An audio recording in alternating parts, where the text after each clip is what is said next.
Okay, looks like we've begun. Hello, everyone. Welcome to this Halloween version of Maximum Apocalypse, the RPG. I am your host, Scott Rules. This is my game. We're going to be playing it out today, and we're going to be trying out some cool, fun stuff. I am joined here with my players. I'll have them introduce themselves and talk about themselves. We'll start down here on my screen, right below me, playing Pastor Adam. That's going to look cool on the thing. All right, how's it going, everybody? I'm Joe from the 1 Foot Wall tiny YouTube channel. Today I'm playing, again, you may have seen him before, Pastor Adam Kane, brothers and sisters. He's a priest that survived the Rapture. Now, a side note, if you stop and think about surviving the actual Rapture, supposedly all the good, pure souls had already been lifted up, so everybody that's left behind was kind of garbage. Pastor Adam, he is devout. No worries about that. He just he has a difference of opinion on turning the other cheek. So that's me. Okay, then we'll go over here to player of Erin. Hey everybody, my name's Jose, and today I'm playing Erin Hayes, who's a little scruffy thief, a scavenger, pretty much just did whatever he had to do to survive. Very cool. And over here playing Jack. Hi, I'm Dave the Bard, and I'm playing Jack London, and I am a sort of storyteller GM of World of Darkness. I do a bit of streaming on YouTube now and again on the Wednesday nights. And I'm playing Jack London, the mighty hunter, who's a 14-year-old who had his parents died in the apocalypse, and he's now a little kid surviving in this horrible, horrific world with his mighty bow of steel. Very nice. That's me. Nice. And then over to the player of Maggie. Hi, my name is Susan Benville, and I am, among other things, a comic book writer. I currently am writing a webcomic called Nyx, which you can find on Webtoons. And I am playing Maggie Barnes, who is somebody who grew up in the wilderness of Canada, ultimately decided to go to medical school, and was in medical school when the zombies took over. So she's kind of a loner. She has a pretty nasty scar across her mouth right here, which makes her smile not so much to look smiley. It's kind of a snarly look. Nice. Okay, and over to Rufus. Hi, Daniel Enoch. Either one, I respond to either. I don't have anything really I want to plug. I did start a Facebook group trying to get together a bunch of Seattle folks, just a community-based. So search Seattle area RPG if you want and join up. It's for people to find local in-person games, even though I do like online games as well. It's opened up a whole new world for us here. Rufus lost his he was a bad man. He was a bad man. And his wife got the demon out of him, but he lost his wife and his 2 children in the apocalypse. And so there is nothing as dangerous as a man with nothing left. I'm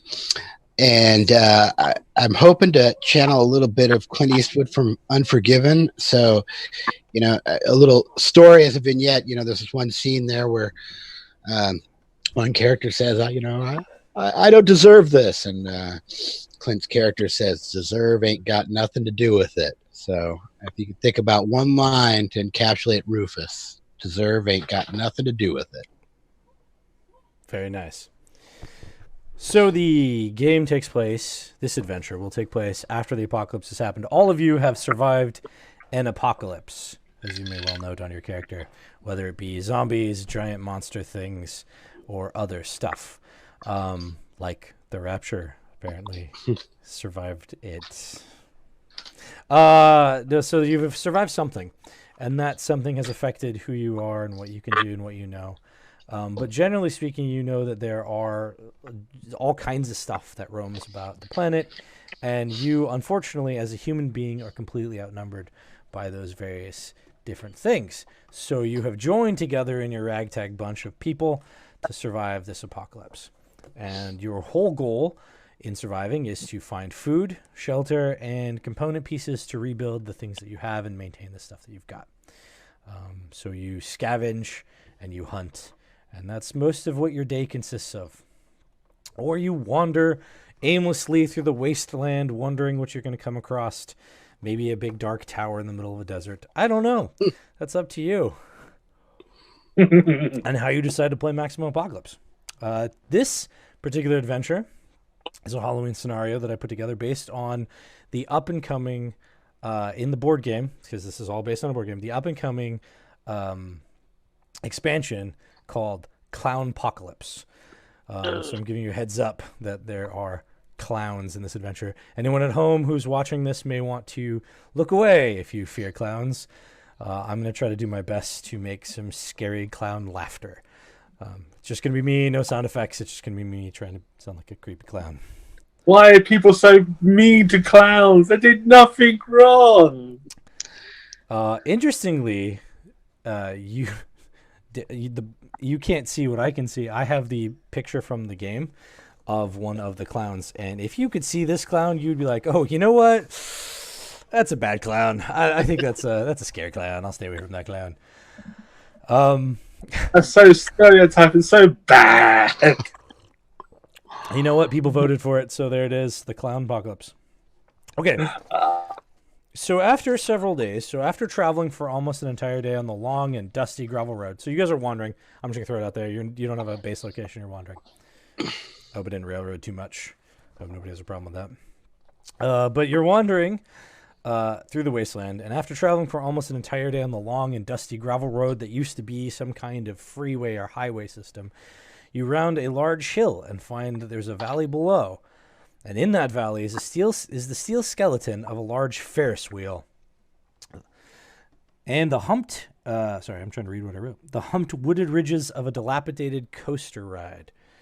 Several other structures of various qualities are clustered between them, forming something of a small town housed within some kind of fenced gate area. One entrance to this complex is on the west, near where the road that you're on passes, and above which is a sign that you can read from your distance that says Venturewood. There are letters missing, and you're unable to make out what these faded letters are in the make out these letters in the waning sunlight. So, what do you guys think? I'm opening it to you now. Can we go on the roller coaster? You know, I always wanted to go on the roller coaster. Pretty sure it's not running. Yeah, I don't know how well it'll be working there. So go for it. You know, they always had those height restrictions, and like I always wanted to go on the roller coasters that, you know, that had that height restriction, and you know, and sneak onto it and just like go woo up on it and go wee. Whoa. This will end in tears, like everything else in life.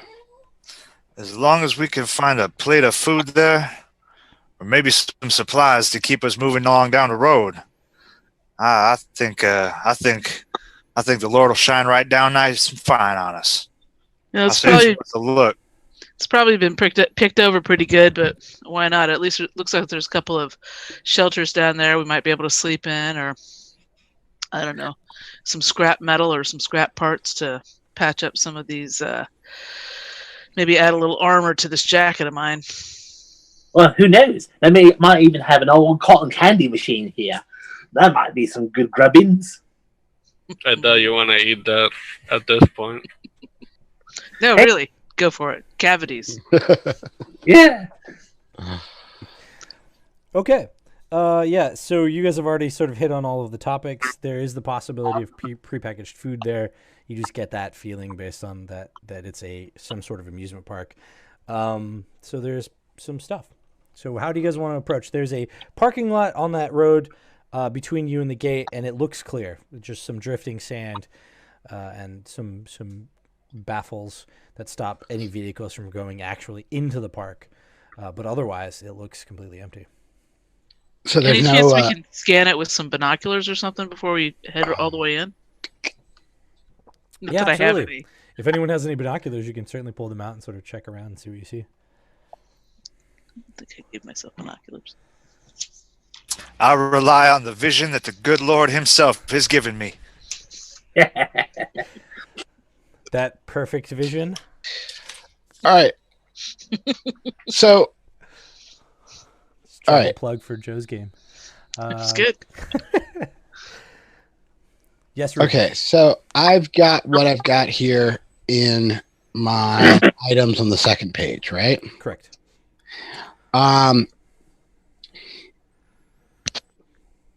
Does anybody have any sort of telescope or binoculars? Not me. Nope. I lost I- mine a couple of months back.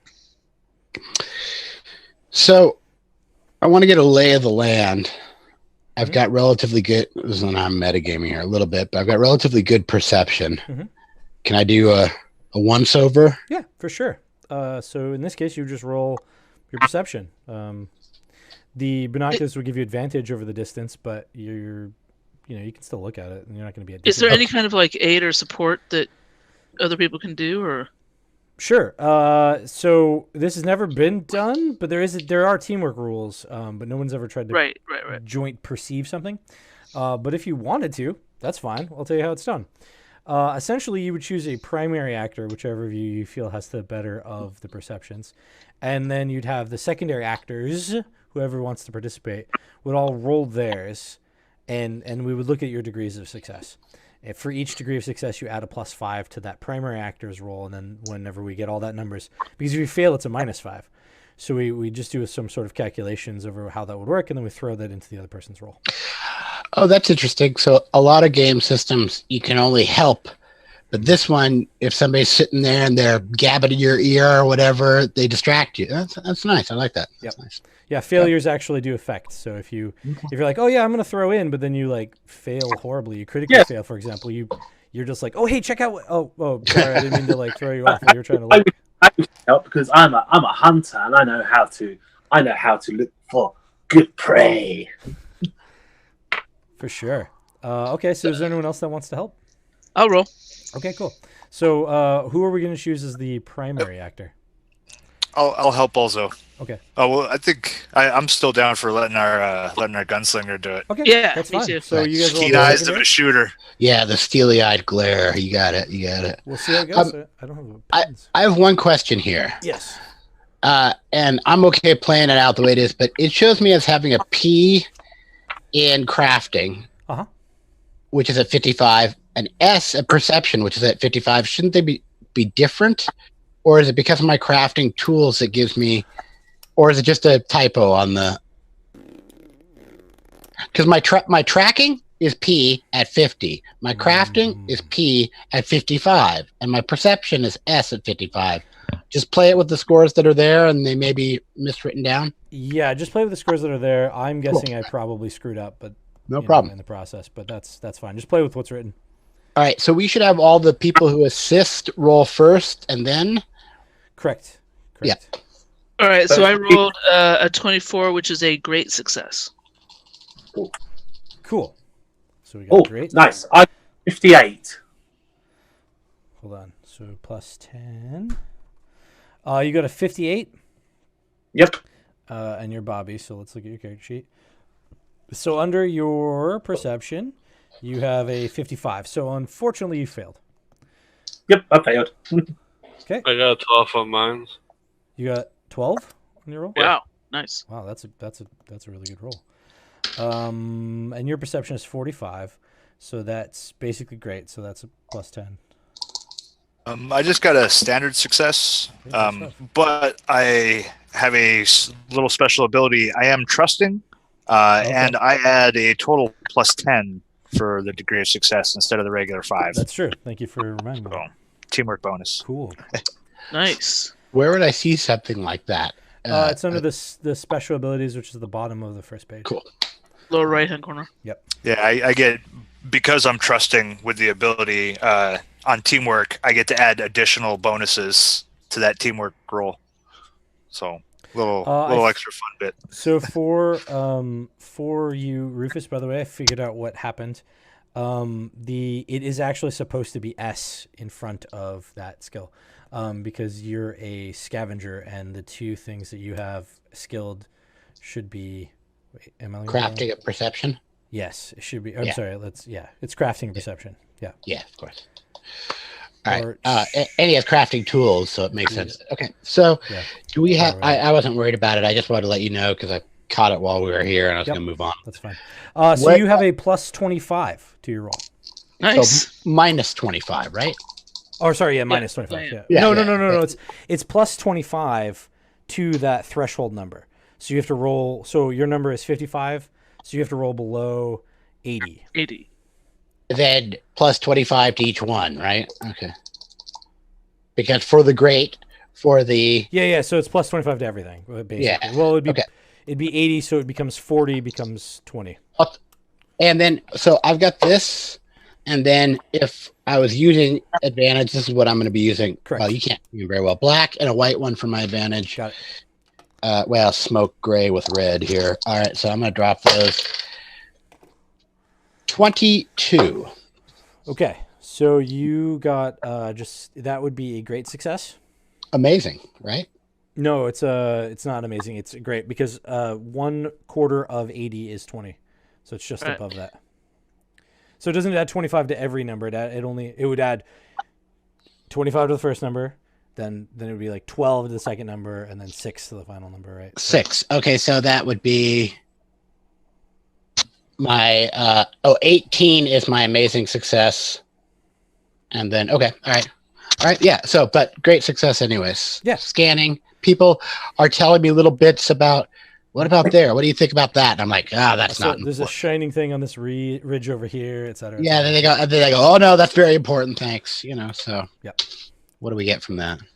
So you see that it's clear there are no signs of anyone or anything having come through here, except anything beyond the fence.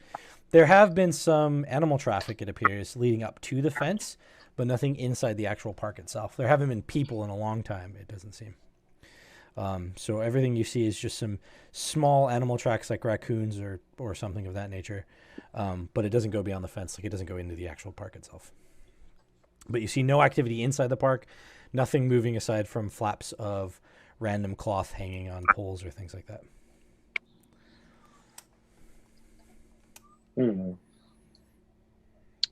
Roof, how's it look? Should we head in? I doubt it's going to be good, but there's nothing I can tell you right now that's wrong here. Although my guts don't feel good. Shall we go in staggered? Maybe one group goes in forward and a couple of others hang back? I'm pretty stealthy. I think that could work. I want to send that kid in as a canary in the coal mine, but that's not good. I shall head down first and shed the light of the Lord down upon this place. We will find something good here, brothers and sisters. I'll walk in with you, Pastor. Do you want me to bring my guns? I've got nothing to lose. Well, Or why don't we all just walk on in? Okay. I mean, if it doesn't seem to be nothing. Cool. Yeah. I'm happy to I just think it's a good idea if some of us hang back and provide cover, but I'll hang back and provide cover. Okay. Pretty good shot. So you're like off to the side while you guys walk in. Yeah. I'm gonna sort of like put my hood up and let my coat flitter a bit and like crouch down with my bow and like try to get a good like sort of ranger position, like like like running the hood a bit. are you walking in with us? Yes. So But crouchy. yeah, but so Jack is going to come in with the bow armed and ready, sort of holding it and sort of looking around, but not fully because fatigue is a thing. It's not just wanting to do that, just having it ready, right, in case you have to pull and shoot, right? Yeah, Yeah. and I generally would be walking into this situation, I'd have my hatchet in my hand. Yeah, I mean, why not? And then And I'm pretty sure Pastor Adam just walks with his Yeah, stone cane pastor thing. just walks in with a staff, a Yeah. big cross, or a big, steel cross across or on the top of it. It's just a walking stick. And then classic monk style belt. He just has kind of a bicycle chain with a couple locks wrapped around his waist, holding some robes to closed over a police or an old police issue Kevlar vest. Can I do a nature roll to see how well the land is kept? Like, is it diseased, or is it like suitable? Is it like would I be able to tell my friends if there's like suitable drinking water at this place, or is there like good game, or good can I do a nature roll? Yeah. So that would all of what you described as the nature roll would be basically under the survival skill. So yeah, you could certainly do that. Okay, cool. All right, so that's 1d100. Mhm. Right.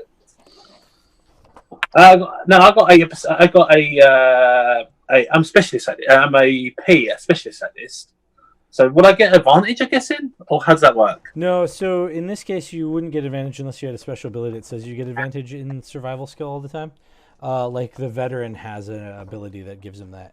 So in this case, you're just rolling your perception. You just or not perception or survival, but you just have generally a better number at it than most other people. Okay. All right, I'll try. Woohoo! I got a natural 20. Wow, on a D100. Yeah. Nice. Cool. Yeah, so that means that you have 50 in it, so you have a great success. So yeah, it's 2 degrees of success. The land, it's around, it's just dead naturally. It's not being kept by anything. The basic things that are growing are desert plants. Most of it's just natural. Like it doesn't look like there's any kind of abnormal decay or bizarre activity amongst the plants or the land. There hasn't been things moved around in a while. There's standard sand drifts. So it looks fine. It looks natural. It looks like nothing's out of order as far as supernatural abnormalities. I say, well, by the looks of, as I grab the sand and rub it, in my fingers and sniff it a little bit, I say, the land is good. It seems that is quite prosperous here. Sure. Cool. Yeah. There's not diseases or anything floating in it, as far as you can tell. The Lord provides. Is there any sort of vantage that I can get before these guys go in? Yeah. So if you're wanting to sort of like provide cover for them in case something happens, is that correct? Yeah, if they walk through the gate and I'm sitting there with my guns and can't see them, I'm not very much good to anybody, right? What do you guys think about that?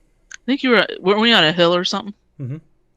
Walking Yeah, down. but, I think we're in a near a parking lot. We can always get on top of cars and give them cover. Maybe there's some kind of tower out there. Did you say something about a tower? No, I was joking about the Dark Tower. I was making a Dark Damn Tower reference. There's no actual tower. There's not really any cars either. There is there's like a booth that you could probably get on top of. But the hill that you came on, you were on a hill. It's a little bit far for handguns, but if you had a rifle, you'd probably be fine. But the one thing you can do is sort of take aim, and you could just hold that and just get up to 3 advantage, which you would only roll 1 extra die, but you get a plus 10 to your roll. Can I get on the ticket booth or whatever people have to pass by to get into the thing and then take aim? Yeah, for sure. Cool. So if you want to do you want to do the ticket booth at the gate or the one at the parking lot? There's like a booth at the parking lot, and then there's like a ticket booth inside, like at the actual gate. Where would you guys like to have me? I think probably the ticket booth at the gate. Okay. Yeah. I'm gonna climb the ticket booth of the and get onto the roof of it. Yeah, I think that's you're gonna go up there with Rufus. Yes, because I'm very good at climbing too. Yes. Athletics is the thing to climb up. If you wanted to roll that, that's fine. I was just going to let you climb up it, but if you want to roll it, that's cool with me too. Otherwise, you can just get up it. Cool. Because I get I think I got a special. I think I got like a special thing or something like that. Yes, hunting boots, climbing and stealth advantage, running and distance. There you go. Yep. Cool. So yes, I'm gonna climb with my friend. You also, with your escape artist ability, anytime if you fall off of something, you get to re-roll a failure, like to not fall off. That sort of thing. It's a special ability you have. Basically, you can not fall off of stuff if you want to. Cool. So you guys can climb up there. You can get a good view of most of the stuff. You're really only like 10 feet off the ground, but that's still 10 feet off the ground, which gives you a pretty good vantage or view over the open area. So now I'll explain what you guys see. Okay. Entering the park, a chill runs up your spine as you see a wide thoroughfare, originally designed to allow several hundred people to pass at one time, but it's devoid of any movement other than the slow drifting of sand in the light wind. The tattered molding remnants of stuffed animals long forgotten lay in disorganized heaps near the ruins of dilapidated kiosks. A thick layer of grime covers everything in the park, creating a bizarre sheen in the waning sunlight. Okay, I've got to read my own writing. Everything inside the park follows the same motif: archaeological expeditions. All of the kiosks, buildings, rides, and attractions express some form of exploration of human development. Some of the rides show images of trains, boats, or animal transports, almost all containing the names island, cave, temple, etc. At the east end of the park the east end of the park is almost entirely filled with the wooden structure, the ridges and valleys, and metal track that make up the coaster ride. The giant coaster's gate sign is half fallen, but what you can read is blank blank of terror. Just below the structure is a large building that seems to be built under the ride with the facade of a cave entrance and the name Museum of Antiquities, but has a warning sign about bright lights and loud sounds. Beside the museum, only seemingly built with the coaster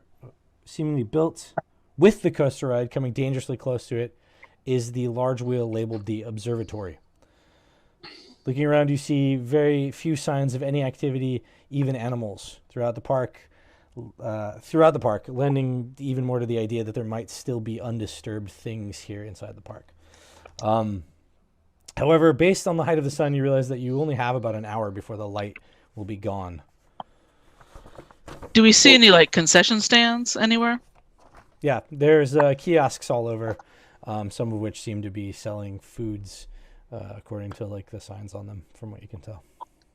I wish to search the ticket booth for a tourist map. Nice. Very good idea. Okay, so I hadn't thought of that. That's an interesting one. Go ahead and roll your salvage. I hadn't thought of it, so go ahead and roll the salvage skill for me. This is just rolling the skill. Right, where's that? Salvage. Yeah, it's on your character sheet. It's about, let me see where it's at on your character sheet. I should have everyone's character sheet open. So the salvage skill is sort of in the middle. It's on the right-hand side. It's got the little cogwheel coming out of it. Oh, yes. So 70. My salvage is 70. Correct. All right, cool. So I need to get under that, yeah? Correct. All right, cool. All right. Let me type this out in Roll20. Because I did all my rolls in Roll20. Which is pretty awesome. Under 70. Under 70. All right, here I go. Oh, I got 23. Ooh, okay. So 23 is going to be, that's 2 degrees of success. That's a great success. So you're going to find 2 items. That's how it works. You find a map because that's what you were looking for. So you find a map, but then you also find a very helpful guide that tells you how much stuff costs in the park. So you can generally tell which of the things on the map are going to more likely have items, i.e. more expensive items are going to be stored somewhere other than like in a kiosk. So you have at this point, using the map essentially is what happens. So at this point, I imagine that Pastor Adam and I have actually walked into the park past that ticket booth. So I'm imagining Jack is scrounging around in the ticket booth, and Pastor Adam and I have already kind of walked away from them. And unless somebody has a different suggestion, I would actually walk all the way, kind of, slowly, kind of looking left and right, maybe to the center of the park, just making sure doesn't seem to be any people lurking about. I've got a question here. This will maybe set tone for something here. What sort of camaraderie is there here? Like, that's a question I didn't ask before we started the adventure. Can we pause this? Do I trust you guys to all be there searching for stuff and not getting mine? Well, I kind of imagine, like, if it's the apocalypse, we've probably been on the road together for a bit.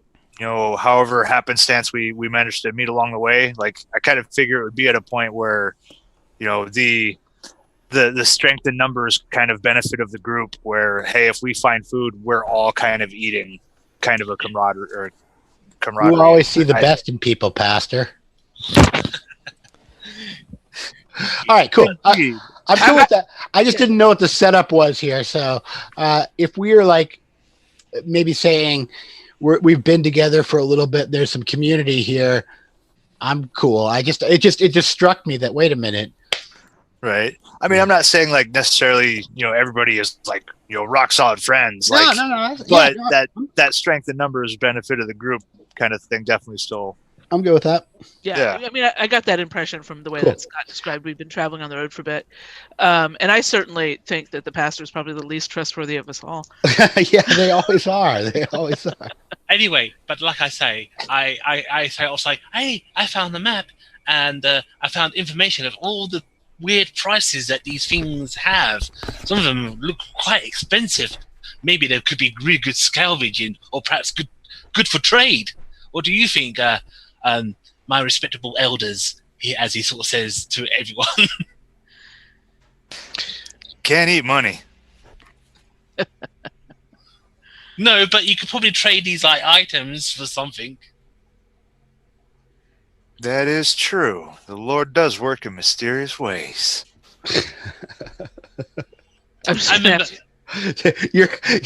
Maggie, your case is proven right there. Yeah, exactly, right? Exactly, yeah. Well, I'm guessing that this isn't like a huge amusement park, and we can probably shout back and forth at each other. I'm actually wondering, did we just lose Scott? Anybody? Yeah, I was wondering that. Because otherwise, yeah, he said he needed to step away for just a second in the chat. Yeah, his wife probably either got home or his puppy really had to go out. His wife? Puppy, and it's adorable. He has a quote-unquote wife? Oh, no. Like they just had their anniversary over the weekend. Oh, okay. So I would say, assuming nothing else happens, it sounds like the place is pretty clear, and maybe we all kind of meet back in the, kind of maybe like right in front of the ticket area. I'd say, to Rufus, maybe keep an eye up there, but so far everything looks clear. I'm sorry, Jose, your character's name is Erin? Yeah, Erin. And you're still out in the parking lot? No, I was behind you guys. I was behind the pastor. Oh, okay, cool. So I would just, we could just sort of chit chat and paddywhack until Scott gets back on. So I have returned. Okay, cool. I was just gonna say, to the group, we've kind of gathered together back as a group. It's kind of funny. I've never even been to an amusement park. This is my first time. You're not missing much. Now, anyways. Indeed. I did chaperone the youth group when we went to that Six Flags Magic Mountain back before the demons came, took the earth over. It was a good bit of fun. Yes. But Erin would look at you guys and he would go like, if you guys have no problem with it, you mind if I scout ahead? See if I can find anything? Cool. Sure. Just keep within voice range, so if you run into any trouble, we can hear you. Do you want some help? Absolutely, if you don't mind. Sure. I'll tag along. I definitely think we should everybody stay within shouting distance, but maybe we should spread out before we lose the sunlight.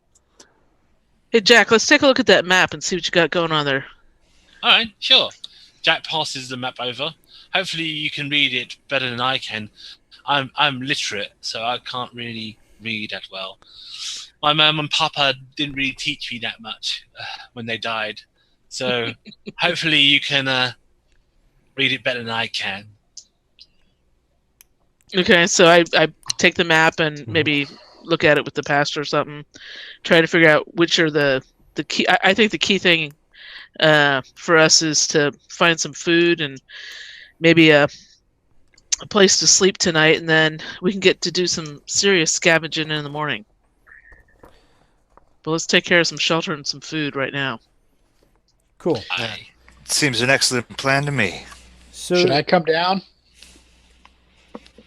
'Cause Yeah. Jack came down, went in, right? You want me to join? And Oh, yeah. Okay. Yeah, the pastor turns around and kind of waves you over. all right, my I almost character. lost the name. Hey, Rufus. Why don't you come on down here? I think we're good down here. Doesn't seem to be any activity inside this place at all. I do so, of course. GM. cool. Yeah. So when you're looking at the map, you can tell that aside from the coaster ride, the Ferris wheel, and the Museum of Antiquities, which you can see, and all these kiosks scattered about. Right there at the entrance, there's this long building that happens to house what is labeled on your map as the gift shop. And a half section of that is labeled as cafeteria, or actually it's labeled as the canteen. I'm sorry, not cafeteria. It wouldn't be labeled as cafeteria. What am I talking about? It's Venture World. Yeah,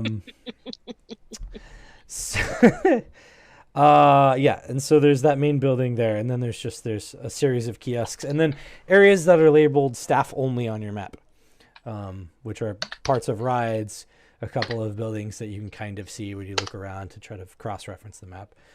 So there's some staff only areas, but not sure what that means exactly. Let's go check out the canteen. That sounds like the best bet. Indeed. Oh, yeah. Start heading on that way. Cool.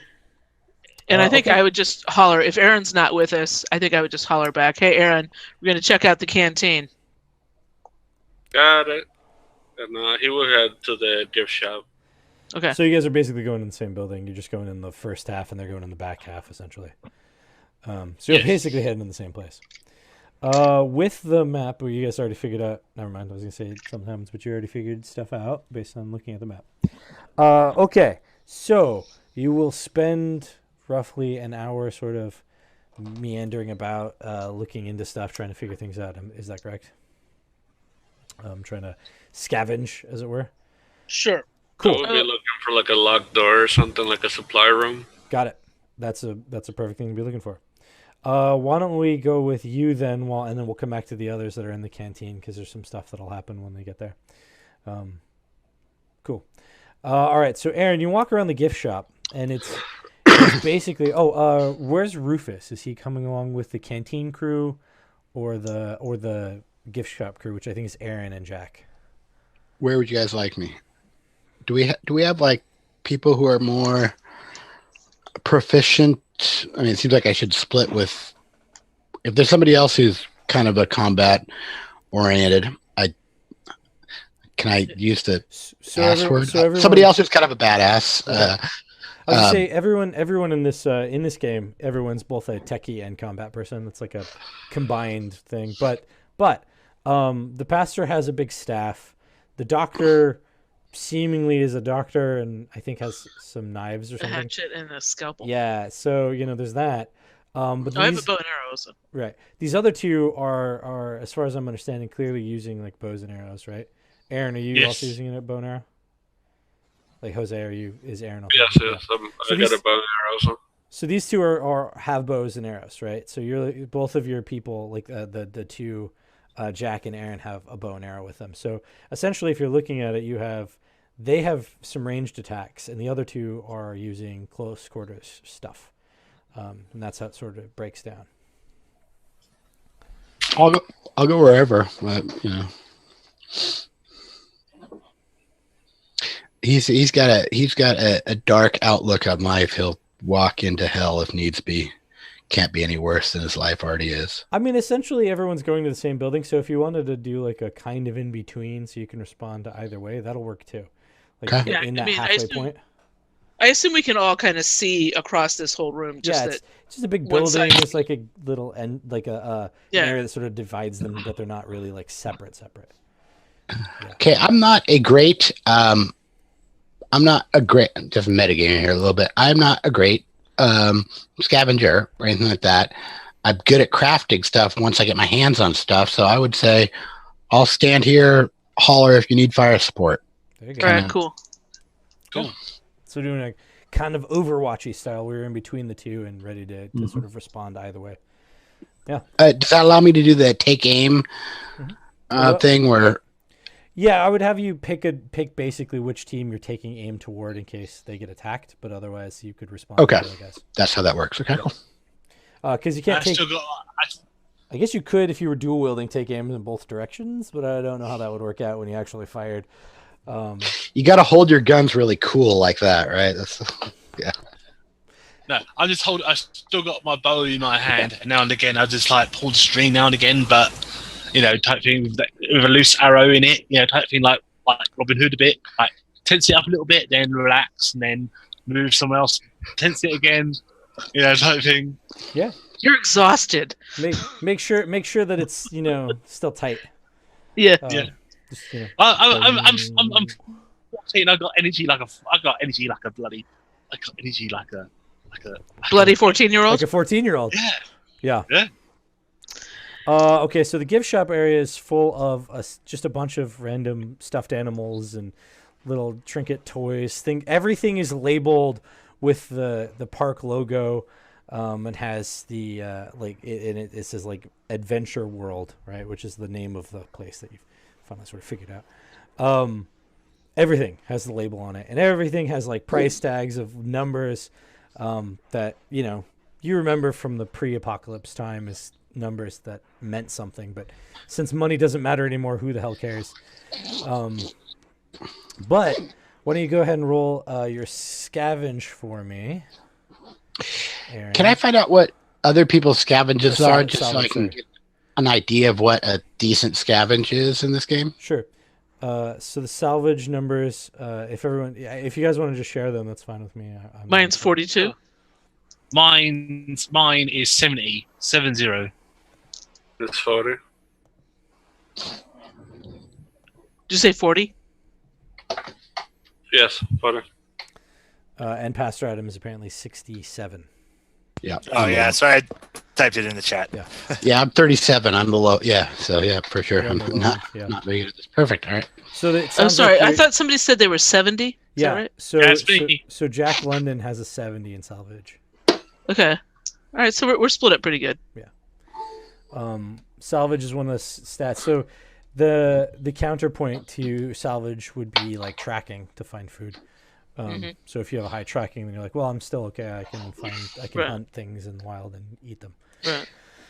So even though salvage is here on the character sheet, looking like it's a saving throw or a resistance type thing, it's actually an active, right? Yeah, so it is an active skill. It's a special stat. So there's base stats like intelligence and agility, but then there are second stats which are derivative stats of those numbers, right? So that's why it looks like a saving throw, is because it's the same thing as your resilience or as your dodge or something like that. Cool. Thank you. Yeah, it's like outside of the skills. It's Right. more like one of those important life kind of things. Yeah, and it's based on your ability to like notice stuff and sort of be lucky. So it's a combined based on your luck and your ability to notice things. Because like somebody with a lot of luck might just randomly find things on the ground and therefore their salvage is higher. Yeah, because they're lucky. Yes, I got a luck of 8. A luck wow, of that's 8? nice. God, I don't have Yes. that. No, so you have a luck of AD, and you have 8 luck uses per game. So the luck use per game special stat is that when you fail a roll, so I'm going to tell you this now before we get into real serious rolling. If you fail a roll, you can use one of those luck uses per game and re-roll. Per game. Yeah. So if you have, like in his case, a luck of 80, then you have 8 times per game that you can re-roll failed rolls. Right. Okay, I'm sorry, I misunderstood you. For some reason, I thought you said you could only use 1. I'm like, No. well, that kind of defeats the whole purpose of No. having a high luck. No, the higher the luck, the more times per game you can re-roll failures. Great. Yeah. All right, so I guess over here in the cantina area, what do we see? Oh, I'm sorry. Did you want? I'm still back with the guys in the gift shop. Sorry. I wanted them to roll he was rolling salvage for me because he's looking around, and Jack is also. Are you also looking around too, Jack, for stuff? Or Yes. Okay. Yes. So both of you are gonna roll. You're gonna roll salvage for me to figure out what you find. Okay. Now you have an option. Cool. You can either find items or component pieces. This is one of the tricks of the game. Component pieces are the things you use to build stuff, and items are obviously just items. So it's up to you to choose how you want the salvage to pan I out. want to go for components. Okay. I'll go for items. Okay. And I got a 29. Okay. And I 29 got a out of 20. Nice. So that's a 20 out of 80. No, I'm sorry. What is your salvage? 70? Yes. Okay, so that's a great success. Okay, and you had Erin had what was it again? 20. 40. Oh, sorry, what's that? Oh, I rolled a 29, but my 29. total is 40. Okay, so you have 1 degree of success. So you have a success and a great success. Okay, and you were going for items, correct? Yes. Okay, I didn't open my book correctly. Hold on. And I'm going for things that you make things with. Right. So yours is easy because you're going to be doing 2d4. That's what you're going to roll right now to find out how many component pieces you find. Fine. Cool.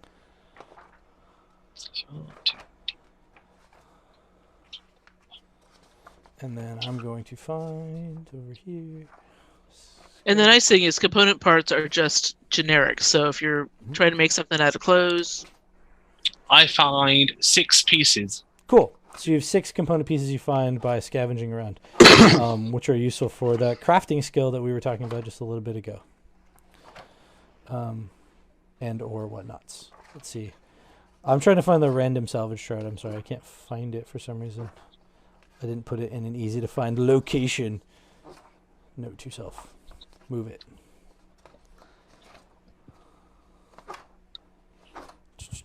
There it is. It's a whole page, and I just kept skipping it. All right, so Erin. So Jose, if you want to roll for me 2d10s and tell me what the 2 numbers are. Got a 6 and a 4. 6 and a 4. Okay. Okay, well, that's pretty cool. You find a composite bow while you're milling around. You find what seems to be some sort of weird toy bow for the park, but it's an actual functioning bow. Nice. Not helpful for you, really, but you can break it down into pieces if you want to later. Yeah. And one thing is, if I can, I would like to find out where the register is, so that way I can go behind there and see if I can find anything down there, like maybe like a small med kit, like bandages or something, or anything useful. a handgun. That's what I would look for around a cafe Yeah, register. well, whatever I can find. Okay, yeah, so that's targeting salvage. I'll go ahead and give it to you. I'll let you find. What do you want to find? Do you want to find batteries or medkit? I think medkit is more. Okay. Find a medkit. It's cool with me. So that takes up the time you guys are looking around, and that's what you find. You guys in the canteen. When you get into the canteen, it's a cafeteria, as far as you can tell. There's some rotting food smells that appear to have been part of some buffet that never got cleaned up. It just smells horrible in there. But aside from this grease and grime that's on everything, it does seem to have a functioning, or it appears to be a functioning kitchen. As far as you can tell, it has all of the things you'd expect, like a fridge and a stove. I don't know what I just did. Sorry, I seem to have... There we go. Something happened over here in the chat. Okay, so it has a stove and some fridges, storage space, and things like that, cabinets and whatnot. I'm just gonna guess that we should avoid any of the refrigeration units. Yeah, I probably do not not want to bad. smell the hell that is coming out of there. No doubt. No doubt. I don't blame you for that. Let's just look through the pantries here. See if there are some dried goods or some canned goods or something. Okay. Most of these places ran off of big cans of crap. Mm-hmm. Right, the number 10 cans. So go ahead, both of you, and roll salvage for me. And you're Okay. doing that instead when those guys are gonna be Okay, so I got a 4. Whoa. Oh, I critically failed. Or I failed. I rolled 100. So that's critical I failure. am oblivious. You open a bunch of empty cabinets, just spider webs and butterflies. Broom closet. Just open it up, moth flies out, that kind of stuff. There broom is closet. not a lick of food in here. Yeah, I'm oblivious. He's looking at a pamphlet he found, reading the menu. Meanwhile, over here, you find a bunch of stuff. First off, you're going to find 5 food units worth of dried, unpopped popcorn, as well as a number of food items. You said you had 4, right? Yes. So that's an amazing success. You find 3 food items. I guess that would just be 9 food units of food in canned goods. Okay. Yeah. So can you explain to me again, the food unit is how much we need for a day? Yeah, well, so a food unit is just a measurement of food. People, based on their size, need to eat a certain number of food units per day. So Right. I think all of you are average size, in which case you have to eat 2 food units every day. Oh, 2 a day. Okay. Small people only have to eat 1. Gotcha. Actually, Jack may be... And did we all started out with some food units, right? Yeah, you all had some food units on you. Enough for 2 days. Okay. I think Is there a place on the regular tracking sheet where you put that? food units? Yeah. How many you have? Yeah. Yeah, just under items, you would just put food units. In this case, it's just canned Gotcha. foods. It'd be like just some canned food. Okay. But like there's, for example, a jerky bag has 4 food units, right? When it's full, and then you would just eat those food units as you go. But there's not like a food unit tracker, like an ammo tracker or something. That's the character sheet's still in a rough draft. There might be a way to track that. We haven't figured it out yet. Okay. Okay. I think I would also look at the stove. I'm curious to know if it's gas or if it's electric. It is a gas stove, and do you have mechanics skill? I do not. Okay. Actually, I'm pretty high on it anyway, but Do you want to try for it? to just see if it'll start. There's some. It looks like there's some functionality problems that you might be able to put back together, but otherwise, it appears to be mostly fine. Do you have a skill number? Is it in things that you're not at least proficient at? On the character sheet, no, but it's the same base stat number. You just roll at disadvantage. So it would be I'd be rolling my intelligence at a disadvantage. Correct. Okay. See how this goes. Why am I not? 69. And my intelligence is 65, so it's a fail. Failure. Yeah. So you're not able to put it together to get it working, but it seems like for the most part it would work if some pieces were put into places or some things were reconnected. But otherwise, it's not functionally broken. I mean, it would work if things were connected properly. Hey, Rufus, you're pretty handy, aren't you? You want to take a look at this thing? I'm surprisingly not. Handy? Mechanics, Mm-hmm. Yeah, crafty, but not mechanics. Gotcha. So I would say that means I'm a hacker and not a fixer, right? Is that am I reading that right, GM? It's more like you're more like a sewer rather than a screwdriver. You're pretty good with like things like needles and threads, maybe a hammer and nails, but not so much at like taking things that are moving apart or stuff like that. No, that's too bad. I was hoping to heat up some of this soup, but maybe we'll just eat it cold. Unless somebody else can figure out how to work this thing. So to explain that just a little bit better, the mechanic skill is what you use for vehicles and weapons, like a gun, like the moving parts on a gun, versus like the crafting skill, which is what you'd use for like barriers and armor, right? And that's what the skills are that's what they do. All right. I guess Pastor Adam will kind of turn around empty-handed. I'm not finding much of anything. I walked into purgatory of the restaurant world. I can go ahead and take a look at that. You might have just been doing something wrong anyway. Well, I never was much of a cook. All apologies. Pastor Adam will mansplain. I won't, but Pastor Adam will. Apologies.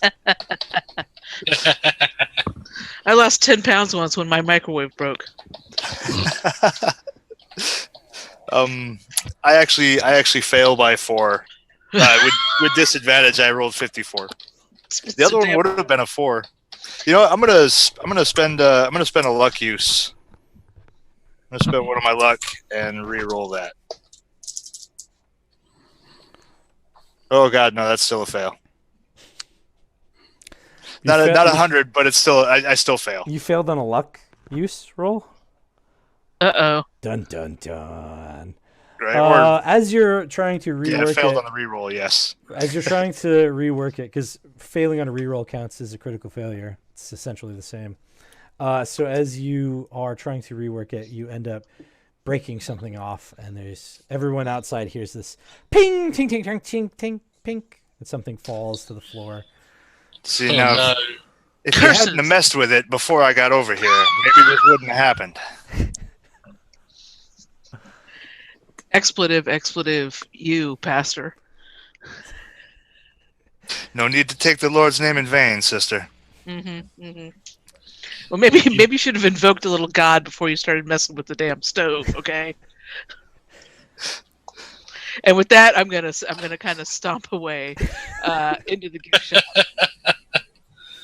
All right. So as you do, the darkness falls upon the park, and you guys feel fatigue embrace you. I mean, despite not really having a pretty hefty day of work, you just feel tired, just exhausted, and nothing but food and sleep take over your thoughts. So, you have some food. What do you guys want to do? Darkness is starting to fall in the park. Ooh, we should definitely probably have some kind of light, whether by a fire or some kind of lantern. Well, my papa used to show me how to make fire with the old twisting the sticks with a blow on the bit of little dry little bits of hay. You know what I'm saying? There are a lot of little burnable stuffed things throughout this gift shop. That sounds like a toxic inferno waiting to happen. Well, now here's an idea. There is a wide open hood van inside the kitchen. We could start a fire right there on top of that. Let that hood fan, let it flow out like a chimney. Hood fans. Sorry. I don't think it works that way. I think you got to have it powered. Oh, surely it's just got a flue like on a fireplace. We could try pulling out the grease filter, because at least it would vent, but... Well, why don't we just make a fire outside? Anybody? Well, we could do Get the ball in that. here. I was thinking of protection from the elements is all. I'm thinking, since carnies were here, we should find some meth and we don't need to worry about sleep. What is meth? That's the devil's baby powder, son. We'll explain it when you're older. Yeah, make your teeth rot off. So I guess I would just, sort of grab up some of the stuffed animals and maybe make a little pile outside the door. Really rotten childhood that I had. I'd pick up a little elephant or something like that, and pull out my lighter and light its little trunk on fire. Okay. Unless Jack, you want to rub your sticks together. If Jack Rough. goes to rub the sticks together, that's a Yeah, survival I'm roll. gonna- Otherwise, I want to gather up all the, Barney toys, all the Barney ones, the really annoying toys that you found annoying as a kid when you was very young, because like burning Barney is a good ritual. Oh me, yeah. Oh. okay. Yeah. So you guys can make a fire out of the stuff you find in the gift shop, and you can maybe warm up some of your food so you guys don't have to eat extremely lukewarm soup, like room temperature soup. You can warm it up a little bit so that it's a little bit warmer. You can all consume 2 food units worth of food in this sort of rest time, and you're pretty well good to go at that point. So I would just say we used up all the soup we just found. Basically, right? All right. Because there's 1, 2, 3, 4, 5 of you, and you found how many food Nice. units? And we would have I got finished off 6 with food one units, yeah. Yeah, I round of popcorn. Yeah, I exactly. got a 30 for making fire. Nice. Great. Perfect. So you make the fire just fine, and you can warm the soup, pop the popcorn, so you guys get some soup and popcorn. Yes, we've got 4 popcorn left. All right. Yeah, Erin will walk up to the doctor and like hand her the med kit. He'd be like, "Here you go, doc. I don't know if it's much, but I know it's hard to find this kind of stuff nowadays." Thanks, Erin. I appreciate it. Popcorn soup, exactly. Yeah. So, are you guys going to take watch, or are you just going to go to sleep? You all feel the pressing need for sleep upon your soul. Pastor Adam rolls over and goes right to bed. Yeah, I'll go would to Says a quiet prayer over everybody. Would And, the goes to shop have like a, what is it called? One of those gates that you can close, For sure. maybe like For sure. rig it so that way, nobody can get in. Yeah. Yeah, you most certainly can pull it closed.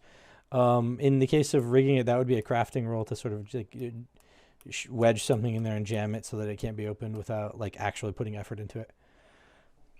I'll give it a shot. That makes it a barrier. And I would give him a hand over there. Okay.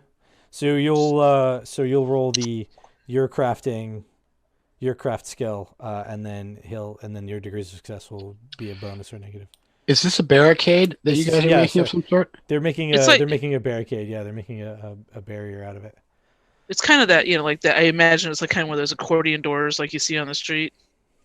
Yeah. Is there any? I'm not perfectly seeing in my mind's eye, but while they're doing that, could I also try and set up some sort of what I'm thinking is, a big line of thread with tin cans on it, but an equivalent sort of alarm system while they're doing that? Yep, totally. Okay.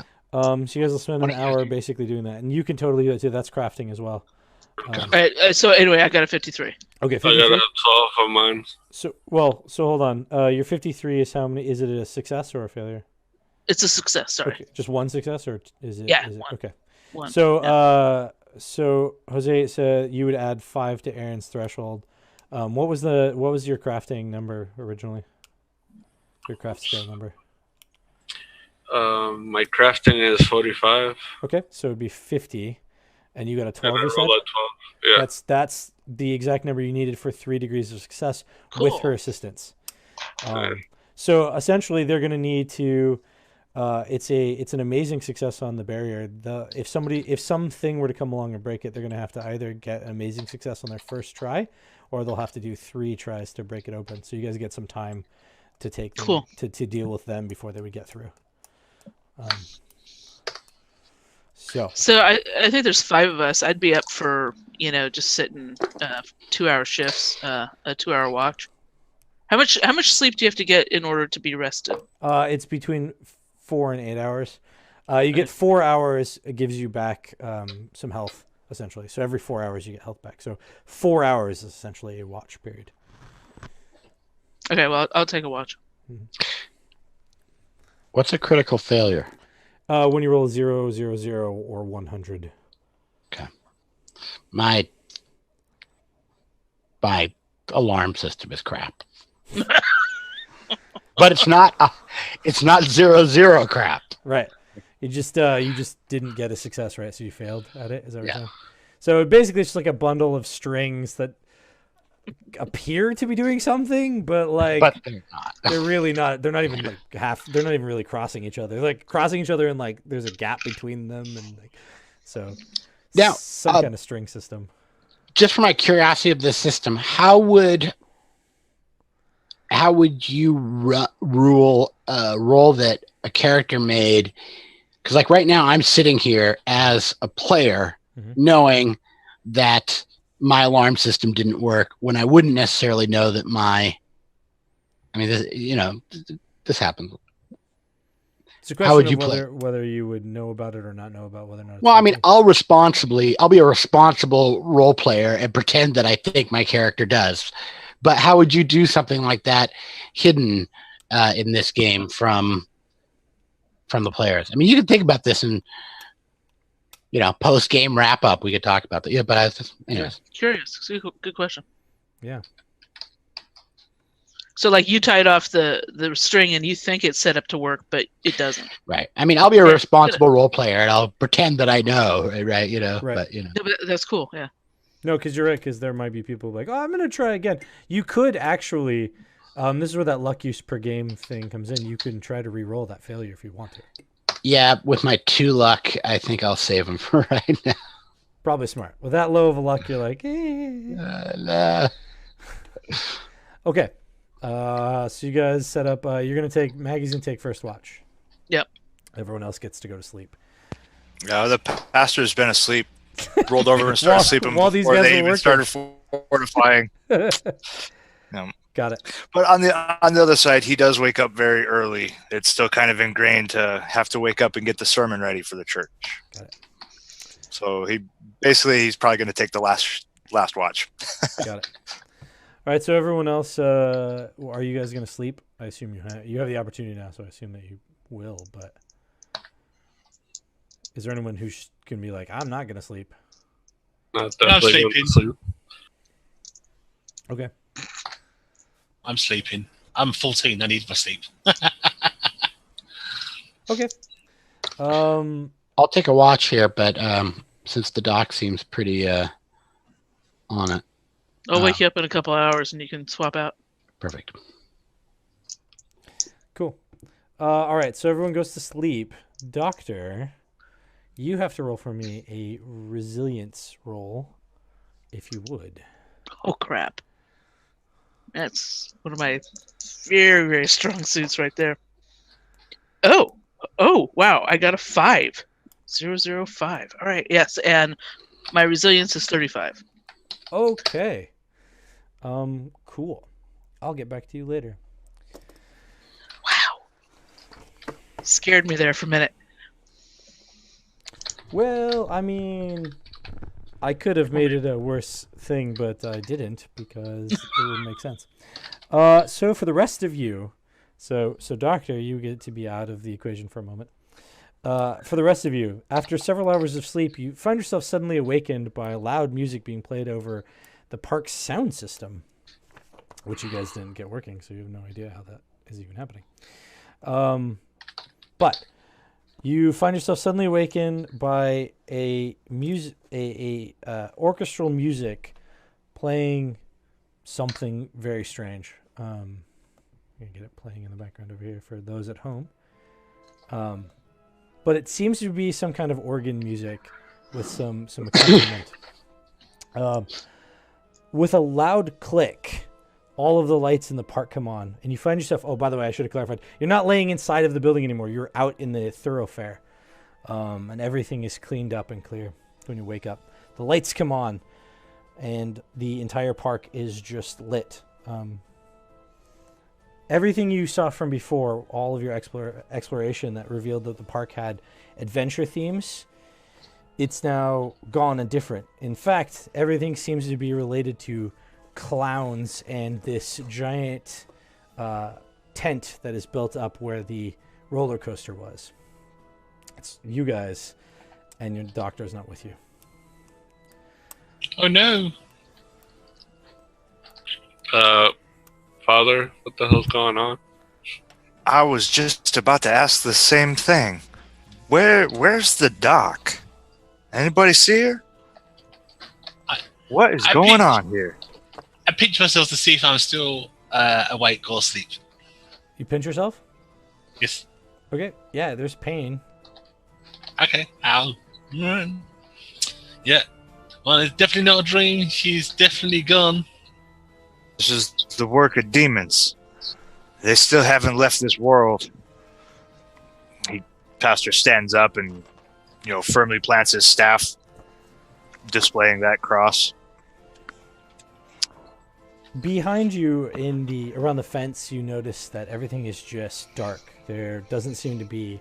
Not only is there no skies, but it doesn't seem like you can visibly see past the fence to the park. Do not believe it, brothers. It is the trickery of the devil. He's trying to blind your eyes. He's trying to make you see what he wants you to see. None of this is real. And I guess it's going to start walking towards, walking back towards the gift shop, or if that's still around. Yep, it's still there. The park still looks the same, but you were suddenly outside of the building you were sleeping. Hey, Maggie!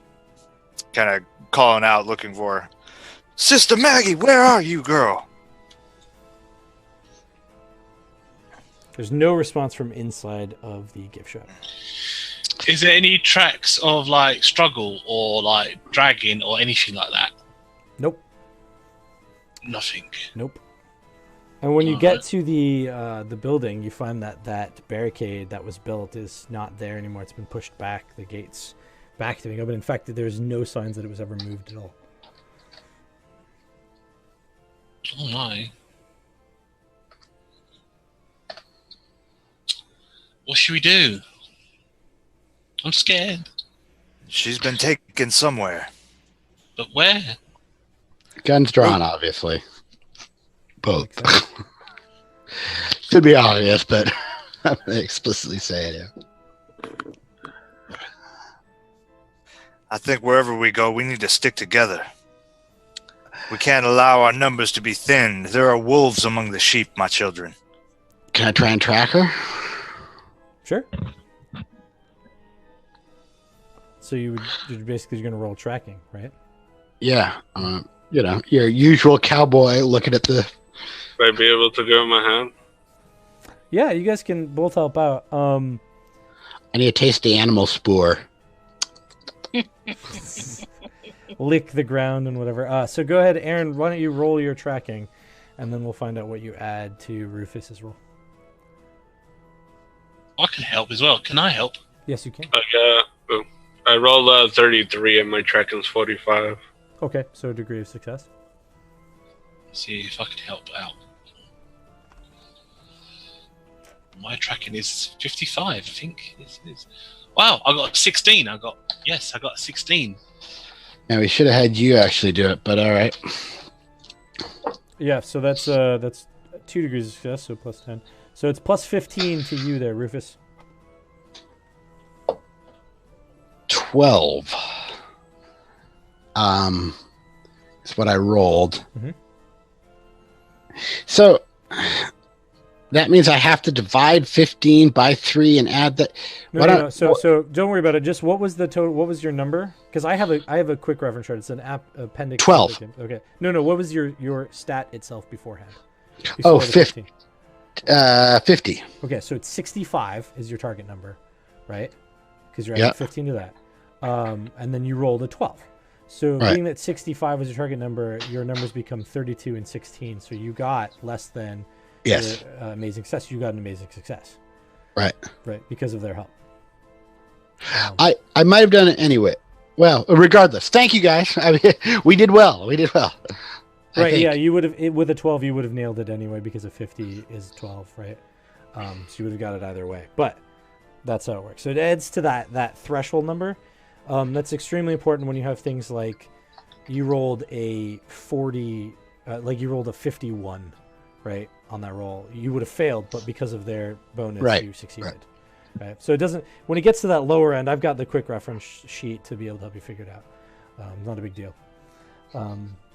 But okay, so you got 3.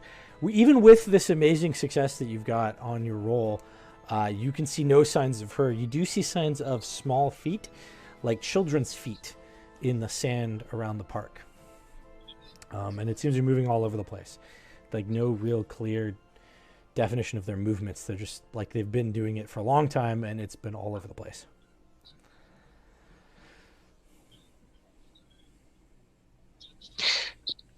I obviously share this information with everybody else, but Maybe she was carried off.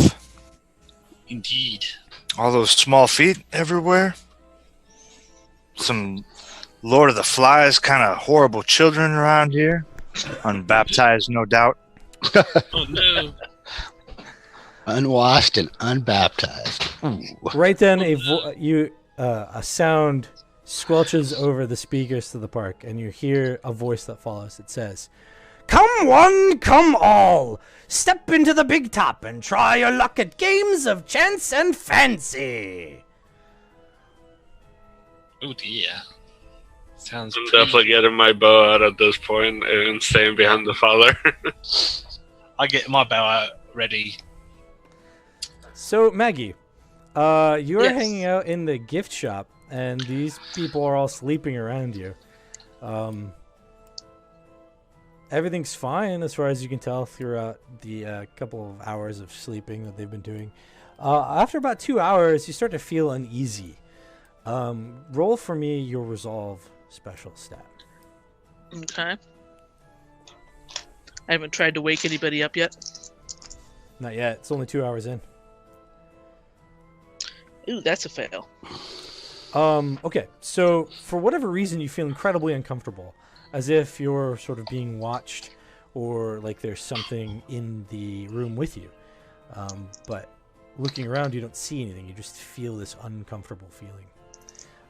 And this uncomfortable feeling seems to be resonating from the far end of the park, where the roller coaster was, as it were. Okay. And these guys are all still asleep, so I think I would try and... I would kind of like... from my perspective, we're inside the gift shop and the barricade's still up, right? Mm-hmm. Correct. I would go over, I would, give the barricade a good shake, make sure it's still locked. Mm-hmm. And then I think I would probably say... I think I wouldn't want to freak everybody out, and since Rufus was going to take the next watch, I think I'd try and wake up Rufus. Okay, so you're going to walk over... Give him a good shake. Give him a shake? Yep. He doesn't wake up. Okay, after he doesn't wake up, I'd reach over to the pastor and I'd shake him, shake Erin, shake them all. Yep, none of them seem to wake up. And why don't you go ahead and roll medicine for me? That is a regular success. Okay. There's nothing medically wrong with them. There's no reason why they shouldn't wake up. But they're not waking up. Can I smack Jack really hard across the face just to see if that helps? Absolutely. You will have to make no rolls. You just successfully smack Jack. What is your standard damage? Is it just 1d4? Yeah, I think so. I assume that you're not intending to do serious damage to Jack? No. Okay.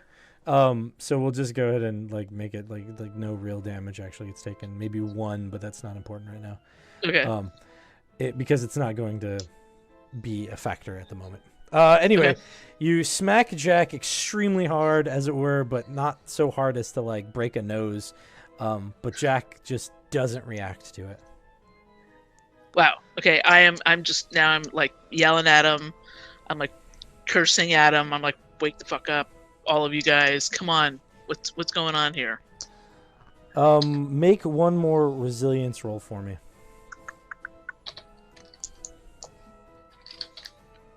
It was another success, 21. So that is a regular success. Cool. You feel this sort of wave of exhaustion come over you, but you just sort of shake it off. And you're still feeling uneasy. No idea what's happening right now, but something definitely seems to be up, and they're really sleepy, as it were.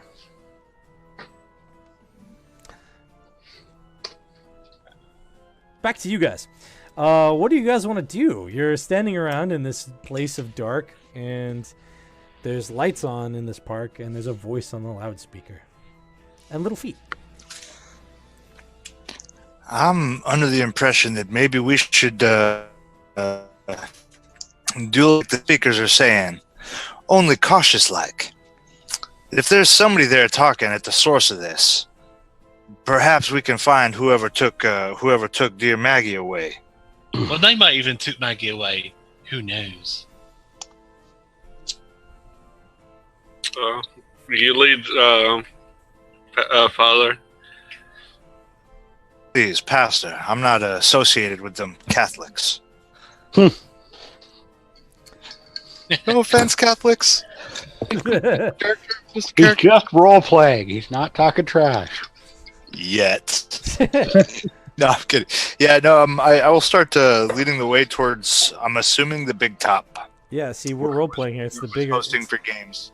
It's the bigger crime. He's partaking in the devil's game. Yeah. I lived through the satanic panic of the 80s. Okay, so you're going to move toward the big top. Yeah. Okay. Start making his way in.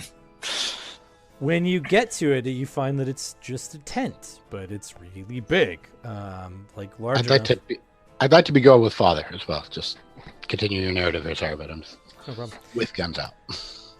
You get to it. It's a very large tent, and it makes up the entire east end of the complex, much like the size of the entire coastal or the coaster ride.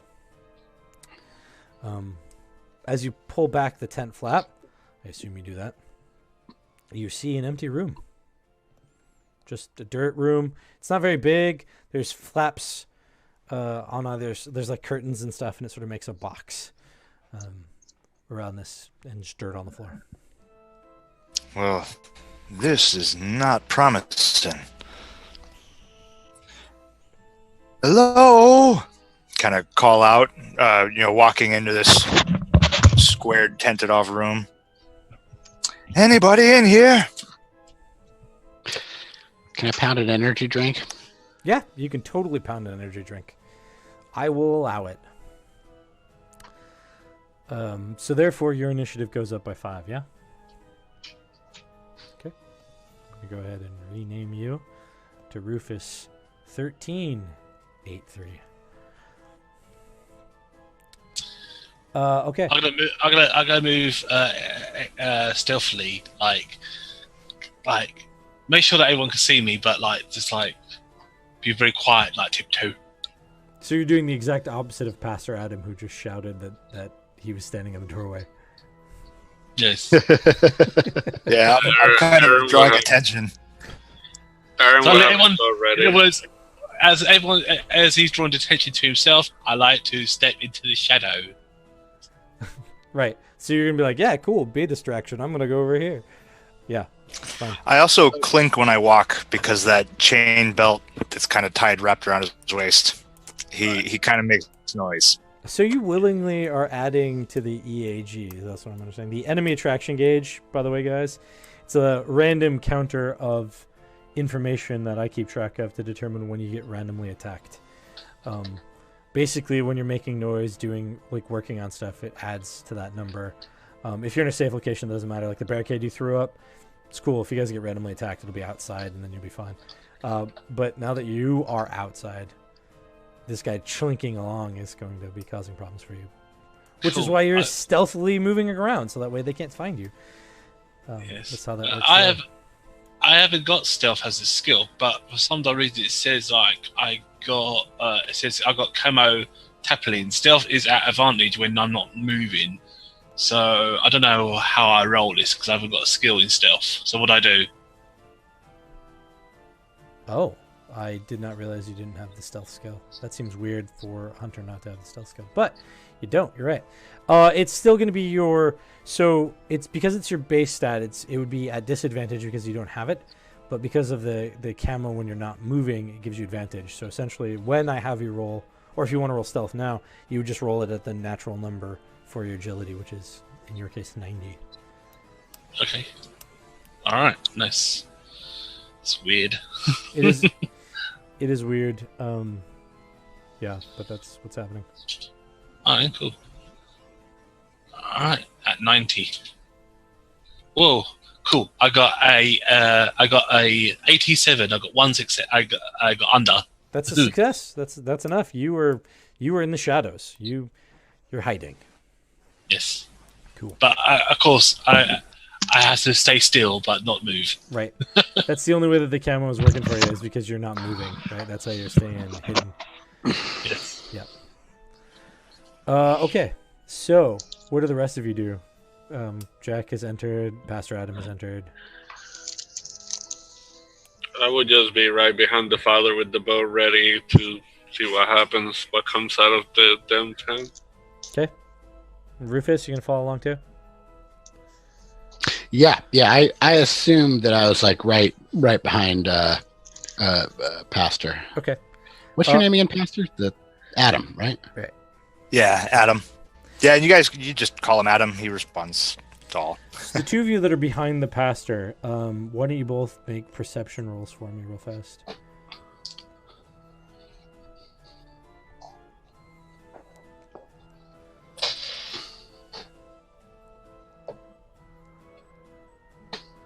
I got a 30. So come on. I got a 34 out of 45. Okay. Success. 3. Okay. Rufus. So Erin, you notice this too. Behind you as you go through the lab, it just seems like there's suddenly something behind you. But not terrifying, like there's space behind you. Rufus, you notice that when you go through the flap and you're all in there, behind you, like when you pass through the flap, behind you, a room seems to be there now instead of the opening of the rest of the park.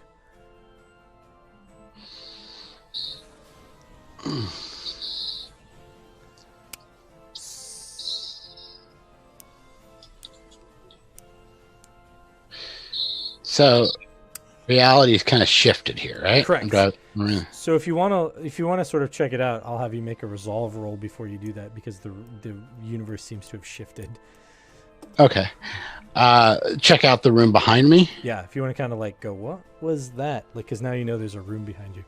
Okay, narratively, like I really like that. I mean, I would have it. Like if I was drawing the comic book, Maggie, I would have the boop, boop, boop, boop to the back. All right, yes. So resolve. All right, this is my first kind of like we would call this. This is a sanity or something like that in another system. Yep, this would be spirit a sanity break or whatever. Okay, correct. Cool. I like Correct. that.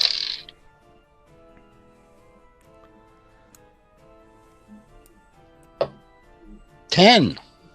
Nice. And your resolve is obviously higher than 10 if I remember correctly. My resolve is 10. Wow. Okay. No, 40, 20, 10. Yeah. So you got an amazing success on your resolve. So while the rules of reality seem to have bent around you, there's now a room behind you. There is a room behind you, and you're not. It doesn't throw you off. Like it throws you off, but you're not like, what the hell? Like there just seems to be a room behind you now. And you're like, okay, that is not how I remember that. Right. And then there's a room on the other side of that flap. This you guys don't really know as players, but players you do. But I mean, I kind of just turned to go back into this, so I haven't even really said anything, which is probably not the smartest metagaming, but narratively, I'm possessed by this. So I don't know if any of you guys noticed, but you've lost your gunslinger. Unless you're behind. Right. Erin is right next to you, so Erin would be the one who notices. Right. Erin, you might notice this. Pastor Adams, you got no cover anymore. No, you as a person know that. As a PC, you don't know that. So when you cross into that room, it's the same kind of room that you were just in. There's a dirt floor, just kind of, squared, boxy thing with curtains. looking over your shoulder, Erin is still on the other side of that flap. Pastor's oblivious. He's just, Maggie, anybody, can you hear me? He's loudly calling out, just looking at the flowing, I guess, curtain walls or tent walls spread out around him. So I'll let you guys chew on that when I go back to Maggie. Maggie. Hey. So no one seems to be waking up, and no matter what you do, they don't wake up at all. I'm panicking. You felt that exhaustion. Yeah, things are just weird all of a sudden. I've been like pacing. I've checked the stove several times to see if we left the gas on. I'm totally freaking out. I mean, the pastor did break something. For all you know, there's just a slow gas leak in this place. Right. I have no idea what's going on. I keep, every now and then, every 15, 20 minutes, I give another one of them a shake. Yeah, nothing seems to be working. But you do feel that sort of press toward the back of the place again, the back of the park. So I'm just gonna push open undo the thing on the barricade, push out, grab my bow and arrow, and step outside. As you do, roll for me suddenly a dodge roll, if you could.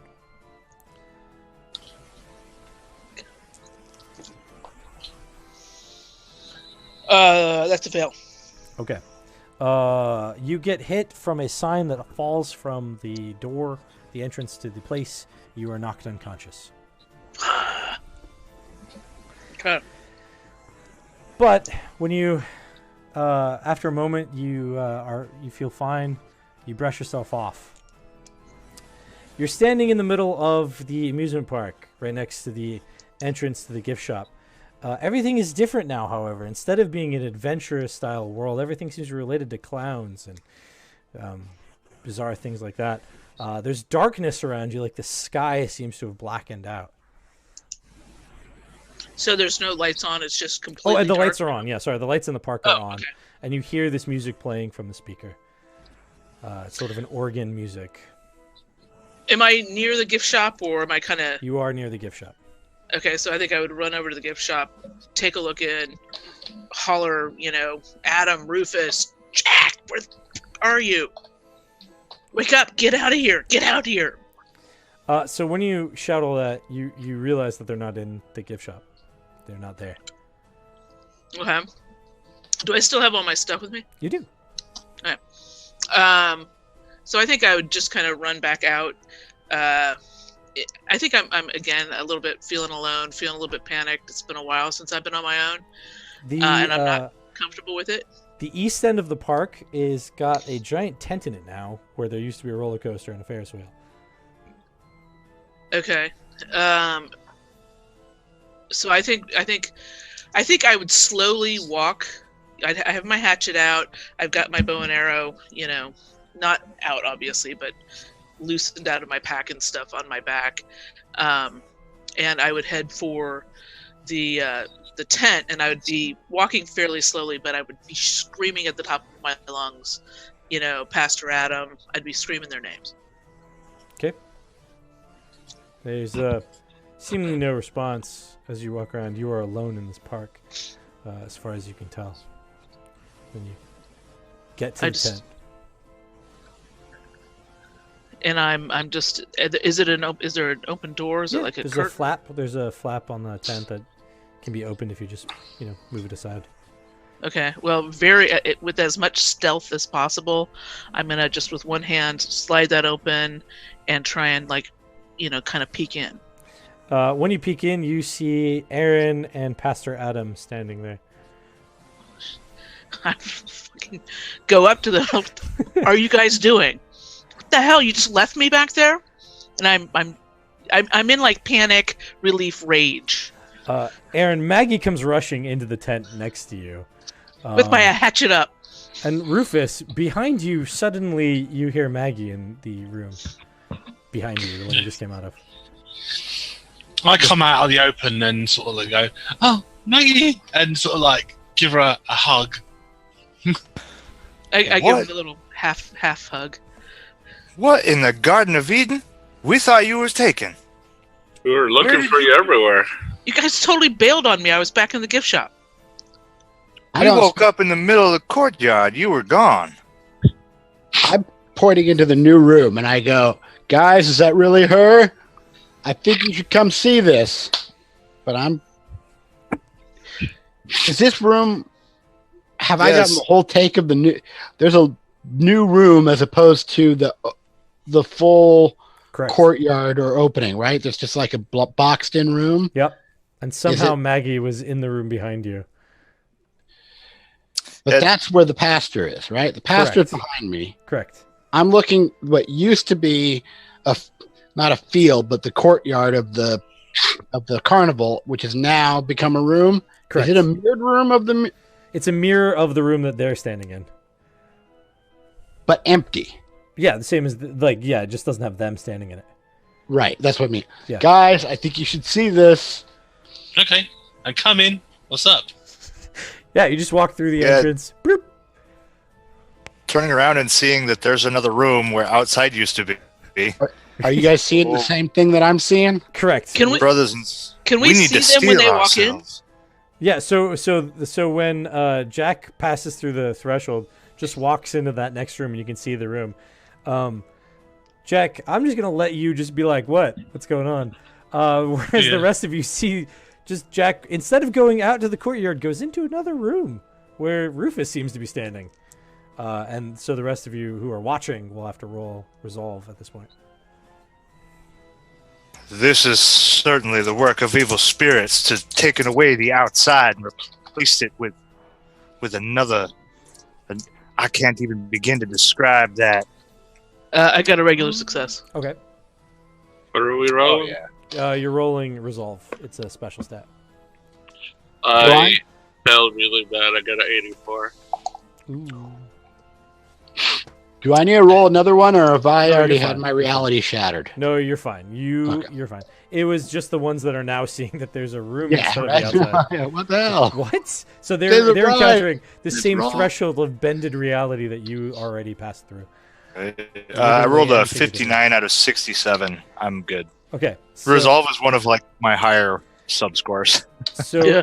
Erin, that is not supposed to be what was there. Even though you were kind of aware that there was suddenly a room before, now you're like, whoa, hold on. There's like, it's like a whole room. It's not just kind of like there's something behind me, but like a room. You are unnerved. So when the next sort of set of actions, you have disadvantage. Oh wait, I'm sorry. Yeah, disadvantage on your rolls for a bit of time. He would definitely unready his phone, and he would just touch his forehead. He'd be like, "What the hell did you guys put in that soup?" So I see. Do I see what? So what do I see when I go? When you with go my into, friend? when you go into the room, it's the same kind of room that you just came out of. It's just a dirt floor, a box in shape, and it has curtains on all sides. They all seem to have like opening flaps, but you have to push them aside to go through. But it's just the room, just like the one you came out of, dirt floors, and the like. So I say, "What's up?" I think Adam is going to walk back into that newly formed room that should be outside, and kind of stroll right across to that opposite wall, and says, "Surely this must be some sort of trick." And he's going to use his staff to pull the curtains aside, expecting that this must be outside again. When you do, Not cautious or anything, just throwing it wide open, throwing like it wide looking open. through. so everyone. And did you say that there's a mirror somewhere? Just out of curiosity. No. The room was a mirror version of the room. Gotcha, that gotcha. you're in. Okay. Yeah, so it's just Yeah, it was just a copy. It was a mimic room, the same kind of style. As you do that, you throw the flap open. You see a room that's very large in size, with a large, colorful wooden ring that surrounds a dirt area. There appear to be people sort of moving around inside the ring, conducting bizarre acts of physical feats like contorting, jumping around, and weightlifting large pieces of iron, and juggling, things like that. I'm going to let the curtain kind of float itself kind of shut and just kind of stand there for a moment and look back halfway at everybody. I think there may be some slight issue here. and just kind of like waiting for the other people. Yeah, I just sort of like Kind go of to my taking friend it back and a says, little bit. yeah, I go to my friend and said, "What's the yelling about? What do you want us to look at? What is it that you wanted to see us to see?" Right, I and, said to my and, I, and I think I would look at Jack and I'd say, "Hey, Jack, have you ever been to the circus? Because that's the circus right there." No, I've heard of it. Yeah, well, maybe you just, go up and ask those fellows what they're doing. We'll all just stay here and cover your back. I would not send a child into the den of the lion by himself. I'm just saying, I bet they like kids. He could pretend to be, a kid. Run up, be all excited like he does anyway. And we'll all be right here. We just want to see send out a little test party. Well, I just want to know what he was yelling about. He called us in here, and what was the problem? This in here should not be an in here. This should be an out there. But this outside has become an inside, and that boggles my mind. There is demon work at play. There is some dark forces here. We must steel ourselves with the Lord. Okay. Jack just scratches his head and goes, "Okay," and sort of goes and does like a little scratch of the head and does little circle motions and go, "Okay," around his head. All right. Jack goes towards the area where the people are performing. Okay. So you cross through the threshold into the other room, correct? Yes. Okay. Slowly at first. Yeah. Nothing stops you, but as you go in, you can get a good view of these people. They're wearing makeup. Their faces are powdered. Let me get a full description for you. Where did I put the descriptions? I'll just step through the flap with him so that he's not 100% alone. I'm not going to exactly get closer, but I'm at least going to watch. Yeah, and I'm actually going to step inside the flap, step to the side, and pull out and knock an arrow in my bow. Okay, so 3 of you are going through the flap. Yeah. Okay. I'm fully aimed. How crunchy is combat? Do I need to declare that I've gotten down on one knee and stabilizing myself? Is there half cover, third cover, all that stuff? There isn't sort of half cover, third cover. There's just cover or not cover. Okay, cool. When you have cover, then it takes damage when you get hit, or when you not get hit, it just takes damage. But otherwise, you do need to declare things like you're going to get down on one knee to stabilize yourself. If you're expecting to get advantage out of it. If you're not expecting anything out of it, then it doesn't matter. And could I just say that I'm taking aim at... Correct. So taking aim and putting yourself in an advantageous position are essentially the same thing. You get a bonus. Yeah. I assume both me and Maggie. Okay. I'm sorry I'm calling you all by your RP names. I'm horrible. I'll remember your face for a million years. I'm one of those people, but... So... That's great. That's fine. Maggie's my character name. Yeah. I know, but It's a little bit of role play going on. I'm alright with that. So Jack sort of waves and calls out to the painted people. Goes, "Hey, what's up?" Okay, so the people that the people that you see are covered in stark white makeup with oversized red lips and blue eyes with red diamonds painted over them. They wear bushy red wigs. And they're in this case they're wearing blue and yellow striped clothing, which is quite oversized, and shoes that are foolishly oversized, ridiculously oversized. Okay. But I do wave and see if they yell, see if I get their attention. You do get their attention, and as you look on them and they look upon you, you will have to make a. Okay. So what they're going to do is when they look upon you, they're going to laugh, and they're going to go, ha ha ha ha ha, and now you have to make a resolve roll. What for? Because you have to. It's their special ability. They're causing you to be scared. I've got a question. Are clowns terrifying without all the cultural I'm a kid. baggage?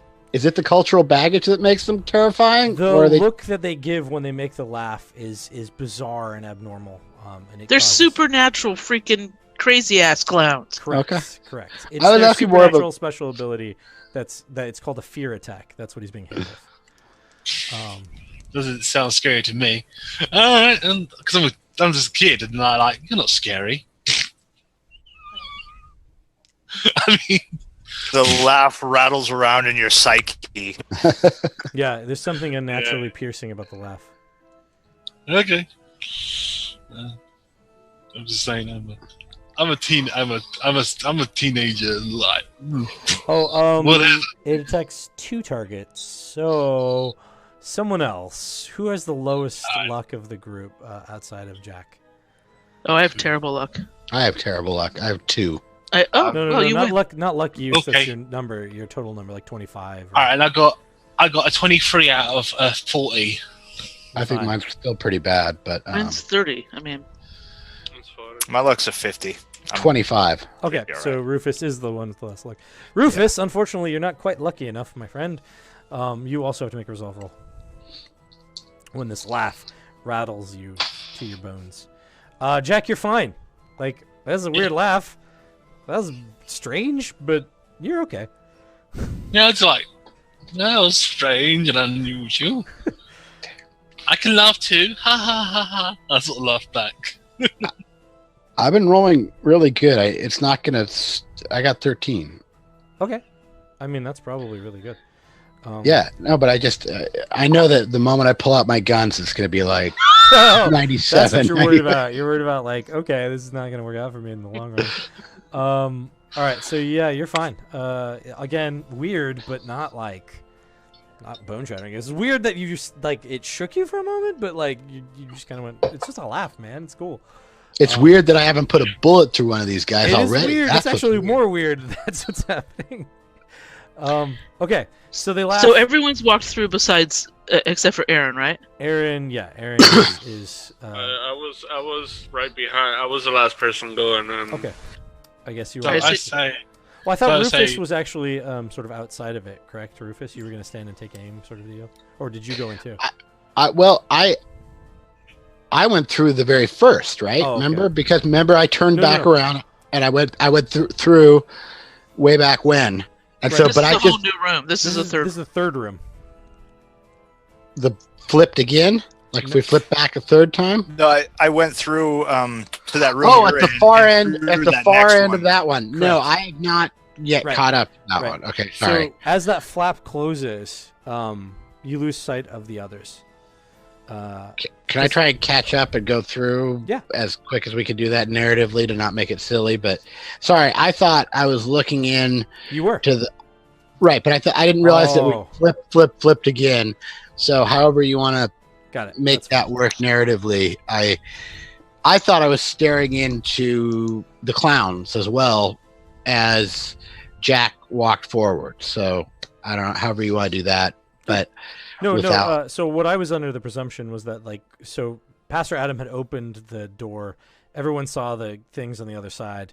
Then Jack was like, "Okay, yeah, I'll go after him." And then Jack went through, and most of the other people followed. That's what it seemed like. And then you were still standing in the main room, that second room, looking in. I'd like to catch up and like Okay. open the curtain with my gun and then back to however making that story work. Cool. And Yeah, so then Aaron's, you just Aaron's follow kind them. of following in the tail there. Yeah. Okay. So that's fine. That's fine. So now you're all in the room with the big, large ring. So when the clowns laugh, and some of you have to make some resilient or some resolve to shake that off. They are all now paying attention to you. There are, I think I said 6 of them, right? Like, well, I didn't no. actually clarify. There are 5 of them. 5 of them according to that roll right there. So there are 5 of them. So you guys know that I wasn't making that number up.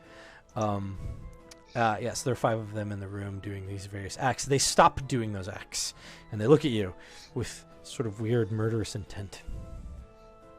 oh no. You see that there's, much like the other room, there's curtains on either end of the room. It's just quite large in comparison to the room you just came out of.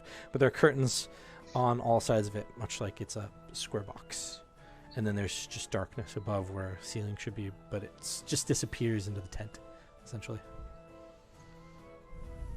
I think at this point I would just say, Jack, stop walking, step backwards, come back. Don't walk any closer to him. Alright, now I come back and join my friends. And I think I would turn Erin. Is that door still open? Is it open if I look back? Is the door open when I look back? Did you? The one we came in. Yeah. If nobody intentionally held it open, it is not. It's closed behind you, but it's still there. There's the distinction in the curtain is there. You can flap it back open. Gotcha. Yeah, he was there. I guess that it's still open. I fear dark things are deceiving us, because this should be outside, but it is not outside. I believe the way out is lost somewhere in all of this curtain and subterfuge. What do you propose, Pastor? For a change, I have no idea. I'm like Moses lost in the desert at the moment. Okay, the clowns start walking towards you. Slowly. I do know that is not right, he says, kind of pointing at the clowns. Can I take a bow? My bow. Since I got my bow out, can I take the aim action? Yeah. Yeah, we can do that. We'll let everyone choose an action that they want to take. Well, I'm still aiming. Okay. And just when we get ready to go, I think I would just look at the pastor and say, maybe they're not real. Maybe they're not real. And then I would get ready to just fire a bow at whoever's coming closest, or fire an arrow at whoever's coming closest. Everyone moved around. All right. Did you just change something? Because I didn't change anything. That's why I was like, everyone just suddenly shifted around. Like, your camera went away, and my audio just went all crazy for a second. Yeah, I heard that too. And your video went away, Rufus. Yeah, your video's gone. Mine? Yeah. And Jack's video's gone. Weird. The name's real. Do you have my video back? No, we've got something, and it's got green edges. It's the gremlins affecting our I was system about here. to say, it's the frickin' Fucking clowns. clowns. This is the clowns. It's not a mistake. These are the two guys that got laughed at. All right. So, the clowns are messing everything up. do you want me to jump out and jump back in? If you feel like that's what will solve it, then that's fine with me. It should I be able to come right back in. I just had a big list of like my audio's flipped all the way around to all the different things, and it just did something weird. So I wouldn't mind. Okay, so let me just a second here. It's the Zoom invite is in our Facebook, right? Yep, it's in the chat, the Facebook chat. Okay, I'm gonna just clock out of this real quick. Okay, so we'll go to and then go Jack. So, you wanted to keep aiming, Maggie, as they come toward you. So that the action Yeah, you want to just take? whoever the whoever is in the lead. Got it. The pastor is going to step forward and just be loud. Demons! I bid you away from this land! Can you see You me? are not welcome here! Sorry, we're No. solving the Rufus problem right now. We don't see you. The video is still gone. Not sure what's happening there. Scott, let me ask you a question about distance. I mean, like, how far away are they from us? They are mid-range from you. It'll take them a couple of movement rounds. So take a couple of movement actions for them to get to you, essentially. But they're what's mid-range, so something like 60 feet. Right. So it's just, and is there a range on the bow, or how does that work? So the bow's range, everything has a range. There's 4 ranges: close, short, mid-range, and long. Oh, right. In the case of the bow, at mid-range, they get no advantage or disadvantage. That's their middle distance. And short range, we get advantage. I see. Yep. Oh, wait. The camera is showing something, apparently. It's Seems to be the wrong camera, Rufus. So we're going to go ahead and take a little break, as suggested by Joseph over here, so we can try to figure out Rufus's camera. Yeah, let me reboot, because I don't know what happened to that was my other camera. This is not my good one. So. Right. Yeah, it seems like it selected a different camera. All right, I'll step back in about 5 minutes. Okay. Yep.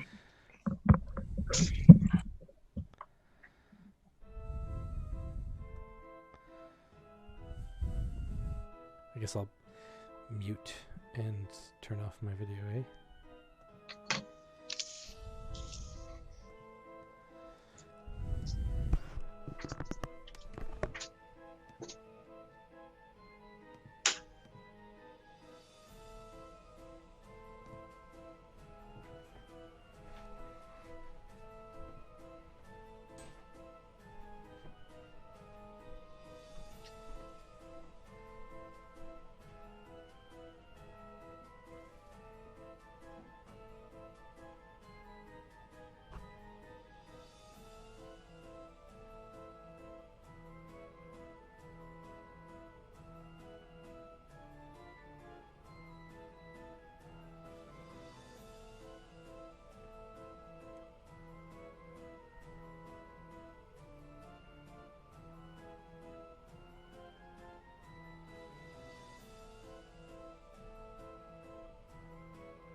Okay, I think I'm good here. Sorry, I don't know what happened there.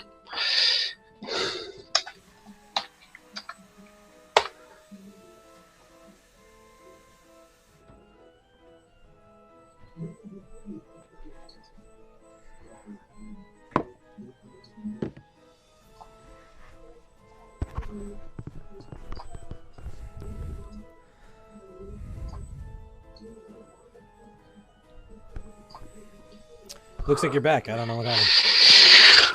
Reboot. I just pulled out my webcam out of the USB port, and I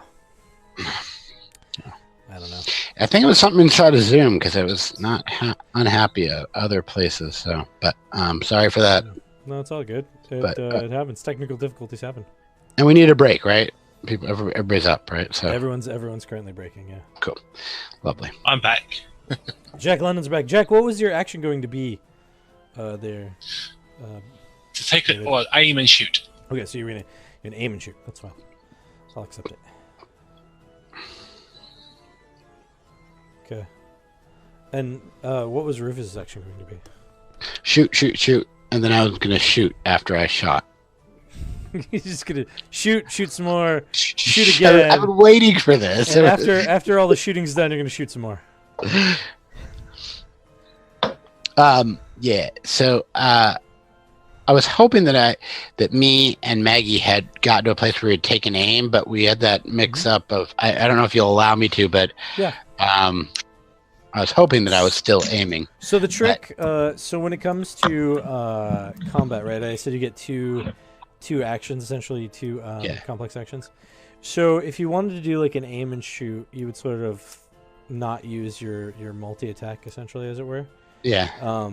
Because the multi-attack essentially allows you to attack a second time. When everyone attacks, that you just get to attack once, and then you have to do something else with that other complex action, unless you've got the multi-attack ability. And in your case, dual wielding automatically grants you that. Now, where am I seeing that? So you don't have the multi-attack special ability or anything like that. It's just the rules for dual wielding. So like Maggie could be dual axe wielding. It's totally fine.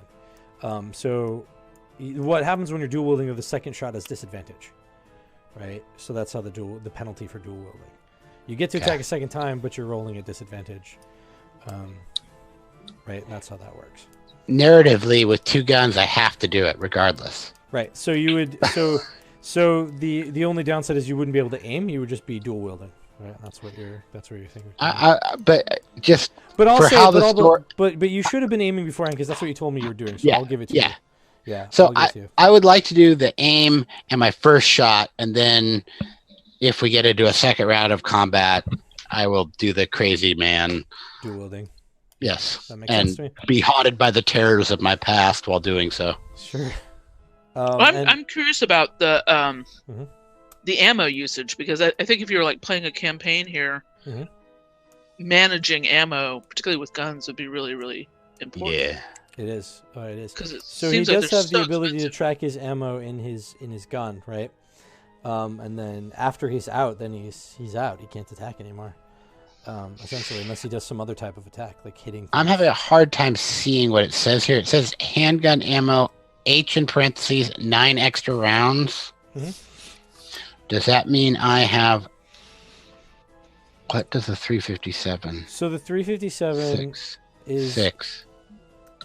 Yeah, use a 6. So essentially you have 9 extra rounds, meaning that you can reload an entire gun and have 3 left over. Now, for my archetype, I have hollow points. Correct. Does that mean all of my ammo are hollow points? Yeah, it's the name of the special ability, not the actual bullets themselves. So for you, they're treated, all bullets that you shoot are treated as hollow points, if they're from your 357. Oh, okay. It's a little bit on the side of like the pulpiness of this game. It relates your special ability just makes all of your bullets that you shoot from 357s magically better. Just how the special abilities work. Yeah, I mean, you think about it like if you're reading a comic book, this character, you would expect his shots to look like hollow points, right? Yeah, I mean, there's totally ways to make it work without having to be too hand wavy about it. You know? Yeah.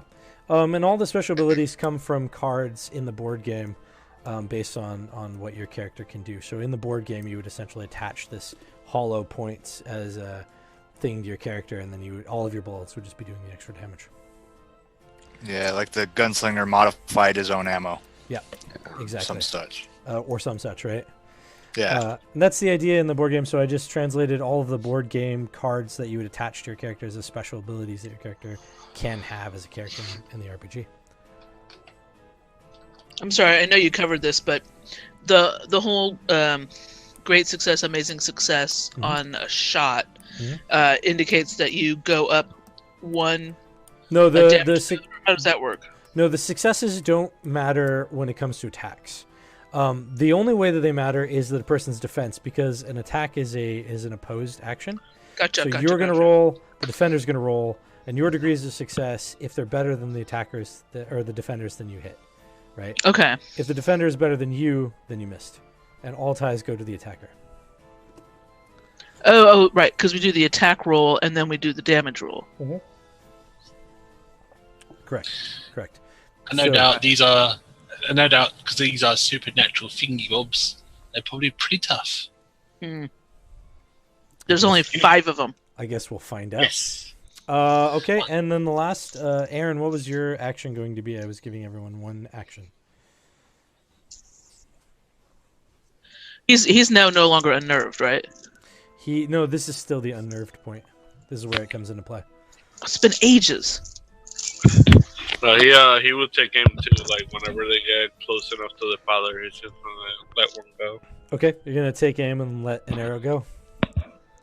Correct? Yeah. Okay. Well, that's good because you have disadvantage, so you're gonna negate that by aiming. So smart idea. That's how that works. Bam. Okay. So aim and shoot. So everyone's doing like oh fuck these guys. We're just gonna go ahead and shoot. I totally just. Well, good thing I put age restrictions on this already. Yay, in case that's for. You're just gonna be like, screw those guys, blah, right? And that's what's happening. So why doesn't everyone roll for me your attack for everyone that's attacking? The pastor's shouting and Maggie's aiming. Are you shooting as well, Amy? Maggie? Did you decide you were gonna aim and shoot or just keep aiming? Oh no, I'm shooting. Okay, all right. So it's aiming. Because I'm not 100% sure they're real. I'm hoping my damn arrow goes right through them. Got it. It's a bunch of arrows, some bullets, and the pastor being like, "Back, you foul beasts! Demons from hell!" Right. Yep, that's the pastor. I just got one success. Okay. So it's a success. I'll write this down so I can do the dodging. Success 1. Do I have to make a shot because I was aiming and shooting? Correct. Yeah. So go ahead and roll. So what do I need to roll? So you're gonna roll the 2d10s like your normal thing, and you're gonna compare that with your archery skill on your character sheet. And I Where's failed. archery? It's on the it's in the middle on the top part of the first page. So it's the first combat skill, right under the age 14 thing. Right. So this is probably a good time to talk about luck. So I failed. Okay. Can I just use a luck to reroll? So you'd use one of your luck uses per game and just reroll it. Right, but do I reroll it as though I'm aiming, or I just roll without advantage? I've never just reroll it as if you were aiming because it's just a reroll of that failed. Okay. A natural 10. Ooh. That was better. So 10 with your 90 is pretty damn good. That's 3 degrees of success. That's an amazing success. Good job. Nice. Yeah. And I got an amazing success as well. Okay, cool. And what about Rufus? So I should have rolled 3 dice, correct? Correct. A regular percentile combo, and then a third dice. To represent the tens, the tens die on your thing. So that is not a double. It's not double dice. It's a 0, right? And so with that, I could replace. The only time you'd ever want to replace a ones die is if you had those weird games where you're trying to, like Warhammer, where you're trying to make a hit. So it's generally in this system, it'll always be your tens, right? Correct. That's so that means my 0 replaces my 80, which gives me a roll of 6. Correct. Yeah. So that's gonna be probably 3 degrees of success as well. Yes. Let's see. I think, and then I compare that to this would be your firearms skill. Okay, and then do I need to tell you about the hollow point DC? No, that's the damage. That's the damage code. Yeah. That's later. Okay, cool. Thank you. Yeah, we'll first see if you hit because they get to dodge. Right. But with 3 degrees of success, like 3 of you got, it's going to be hard because they're going to have to get critical successes on their dodging to not get hit. So moral of the story is 3 of you are probably going to hit. I say probably because there is a very narrow 1% chance that you didn't hit. And are we all aiming at different people, or are we all? I assumed you were all shooting at different clowns rather than shooting at the same clown. There were 5 clowns and 4 of you shooting, so I assume that you're all just taking a clown. I'm aiming at the creepy one. I'm aiming at the one in the front. Right. Yeah, you said the one in the front, and then no one else specified, so I just assumed everyone was just shooting at whichever one was closest to them. And I'm striking the comic book panel pose, arms up. Nice. as these shots come flying out behind him. It's awesome. Turn yeah. into gun though. Okay, so not only did they not dodge, most of them dodged extremely badly with like 80s and 90s on their dodge. One person got a decent enough to have done some dodging, but not enough. And that would have been the one that Jack was shooting at. So, great. So everyone hit. So what you'll now roll is your damage for your attack. In most cases, I think for Erin, Maggie, and Jack, it's all probably the same. It's probably just going to be like a 2d4. 2d4, Okay. yeah. Yeah, so mine is 5. Okay. And a 6. So 5, 6, Mine is also a 5. 5. Okay, and now we're going to go to the guy who probably slung a lot more than that, Rufus. Okay. So you had the damage code plus 1, is that correct? Or was it plus, Sorry, for what? sorry, let me pull up your character sheet real fast just to make sure I know what I'm talking about. Okay, so you're rolling at E. Yeah, you're doing extreme damage. So I'm doing extreme damage right. plus So 2, 1d8. right? To ferocious? No. So I'm sorry. The that's already calculated in. So the extreme damage is with the hollow points. I already added it on the character sheet. The 357 does average damage. Or Okay. heavy damage normally, and then you. And then the ballistic skill of amazing, or the amazing success, only made it more difficult for them to dodge. Correct. Okay, so that would mean I take E. I have a 1d8 plus 7, correct? Correct. And you're ready for that now, correct? I am. 5 plus 7, 12. 12. Cool. So I mean, not amazeballs in comparison, but I think you did double Erin's damage, and Erin was the highest out of the 3. So good job there, Rufus. That's how the gunslinger does their damage. All right, so you guys all damaged a clown. I'm gonna look at how much life they have and armor they have. Okay. Cool. All right. Okay, so the clowns get hurt. Where's the one that you shot at? Okay, Rufus, the one you hit, just dies. So why don't you? Do you want to describe to me how they die, or do you want me to try to come up with a cool, crazy way that they die? Who? Me? Rufus? Or No, Rufus. Rufus? He's typing. I don't know if he can hear me or not. I do. Okay, so it's your clown that dies. Do you want to describe it, or do you want me to describe it? Oh, sorry.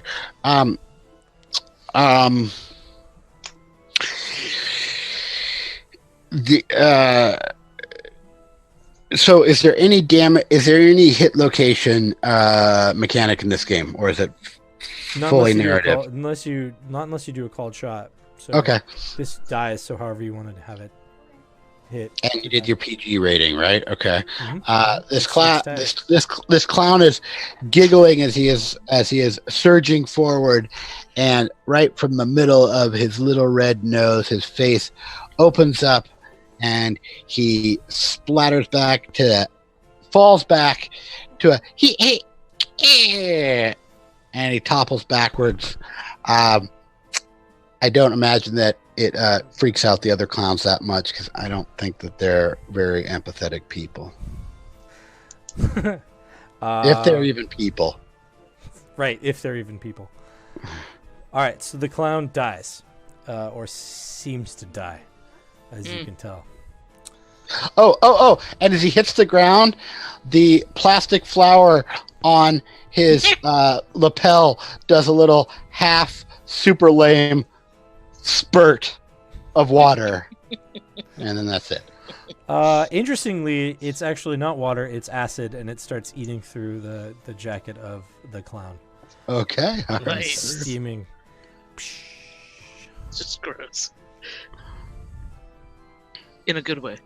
Gross in a good way.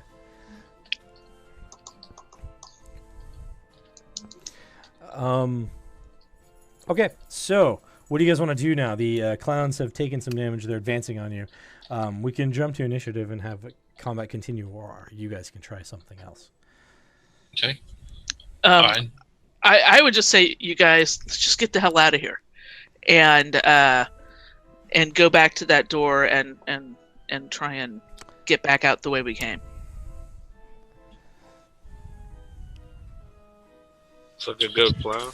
Yeah, if we're turning tail, I'm turning tail with you guys. Yeah, I'm Or turning tail. Adam's turning tail. Real quick, Pastor Adam, you're shouting. You don't have you don't have like war cry or anything like that, right? It's not. You don't have a special ability that makes them have to make any kind of resolve. No, I wasn't doing anything special. Got it. Just being boisterous and loud. Yeah, maybe an intimidation roll, but that's about it, right? Yeah. Yeah. Wasn't trying for it. Right. Exactly. Okay, I follow. All right. So the suggestion is to run away. Sorry if my dog scared anybody just now barking. Okay. Is everyone going to run away? Or Yes. yes. Got a yes. Yeah, it was my idea. So Cool. So you guys go back through the door, or the flap rather. Go back through the flap into the other room that you came from. Only when you do, you reveal a room that is that has a altar in the middle. It seems to be empty, but as you pass through, you see white-faced people coming through on the other side.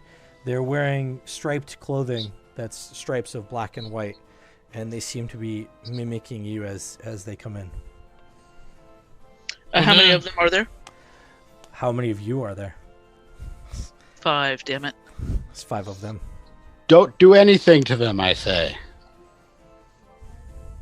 Are they armed? They don't appear to be.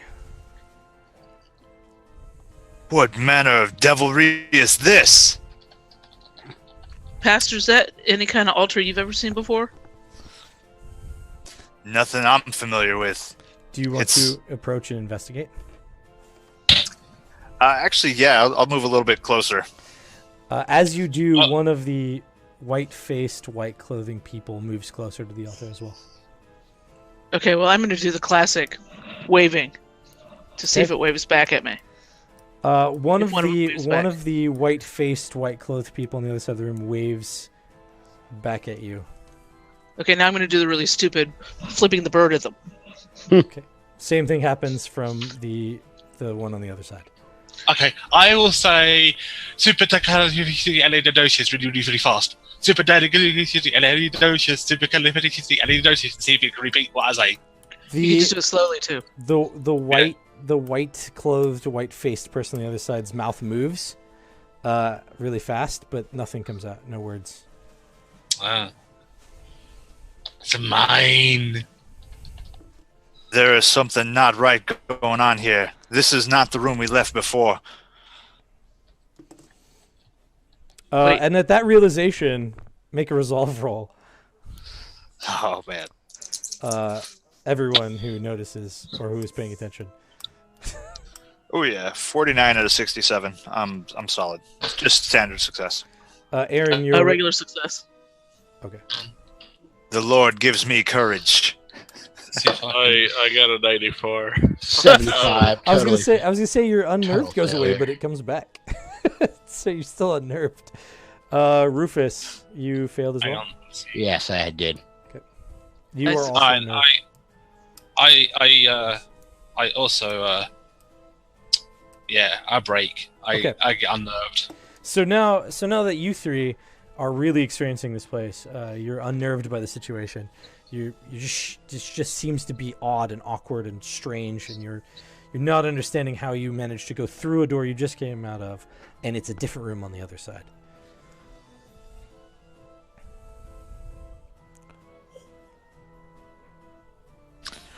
We must not let this affect us. I need you all to stay strong with me. I think I want to try something. Like Erin is gonna back up to the wall and just keep walking along the wall, like touching it with the back of his hand, see if he reaches to another door, see where it leads. So you want to not go through the door you just passed through, but move like around the room to another side. Yeah. Okay. As you do so, a white-faced, white striped clothing person moves opposite around the room, facing you, up against the wall. And I think I would turn around and be like, Erin, get a grip and just stop moving. Just stop. He would stop, but he would stay against the wall though. So how far did you want to say? Do you want to make it like a quarter of the way around the room to like basically where the other side would be? Like not like directly like a 90 degree from where you were? Or do you want to like be on that same wall as the rest of them? No, it does what you said before, the first one. The 90 degree, yeah. So you're going to be over, basically like their east, essentially. Yeah. Right, got it. There is a door behind you where it seems that the flap can be moved behind you in the curtain. All right, so we don't know anything about the altar. I mean, not unless the pastor continued approaching when the mime also. Okay. Yeah, I'm going to go and look at it. When you go to the altar, the mime thing seems to also approach, and every movement you do to check out the altar, it mimics. Like you lean over it, it leans over, and you almost bump heads, that sort of thing. Oh boy, that's not cool. But you can do an academics roll with, I assume you have theology. Yeah, Nice. theology. Yep.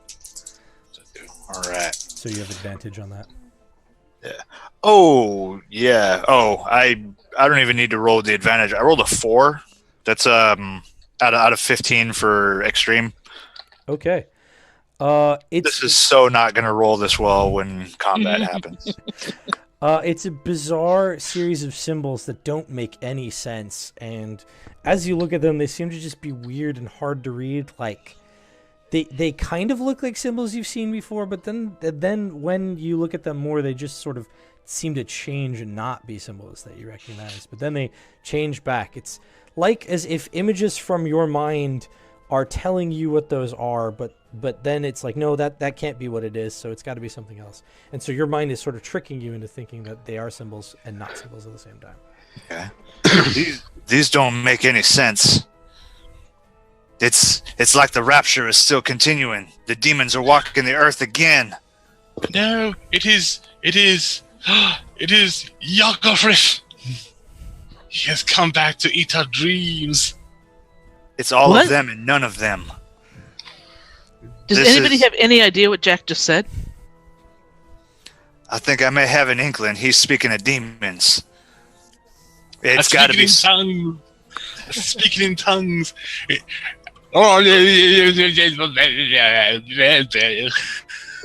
Okay, Jack.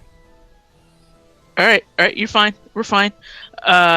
Is it like, okay, they're mirroring us. Is that, are the images mirror images? Can we look at them backwards or something and see if you recognize them that way? I think they do the same. They keep changing. They look like one thing and then they look like another. I'm not making much sense of this. I've never seen writing that ceases to be writing but also is at the same. I can't even describe how the devil has bewitched my mind. and I'm going to start backing away from it. Okay. Shoot, because I was about to ask you to touch your guy and see what he felt like. Ooh. Well, I mean, he's not attacking us, right? I mean, they don't appear to be threatening us. They are not threatening. It's a good point. I'm going to go meta and reach out. Okay, you reach out. As you reach out, he reaches out, and you touch hands. Well, yeah. I guess it would be shoulders, because it would reach with the same hand that you're reaching with, so you sort of touch shoulders. Nothing seems to happen, just a physical contact. You feel the hand touching your shoulder, and as you squeeze, it squeezes. I'm I pulling away from that. go up to my one Uh-huh. and like pull out a handkerchief. Okay. It pulls out a Alright. mock handkerchief, not an actual one, but like it's holding one. And it's got a white face, yeah? Yeah. I lick the handkerchief, like dab it with my tongue, like Okay. get as wet as I can, and I rub his face. Ooh. Okay. As you rub his face, you feel him rubbing your face, and it almost feels like there's a handkerchief on your face. Wet Okay. sort of feeling rubbing your face. Okay. Does the paint remove as No, interesting? it appears not to be paint. And I would just say, Jack, this is not time for mime wars. Step back. Okay. Now step back. There's this weird sort of wet feeling on your face. Okay. Yeah. What will happen if one of us pull out a weapon? I'm not saying shoot it, but pull one out. Nobody shoot. Okay, I'm gonna pull out a scalpel. Okay, the one directly across from you Oh. that's mimicking your movement pulls out a hand and looks like they're holding a scalpel Okay. in the same way.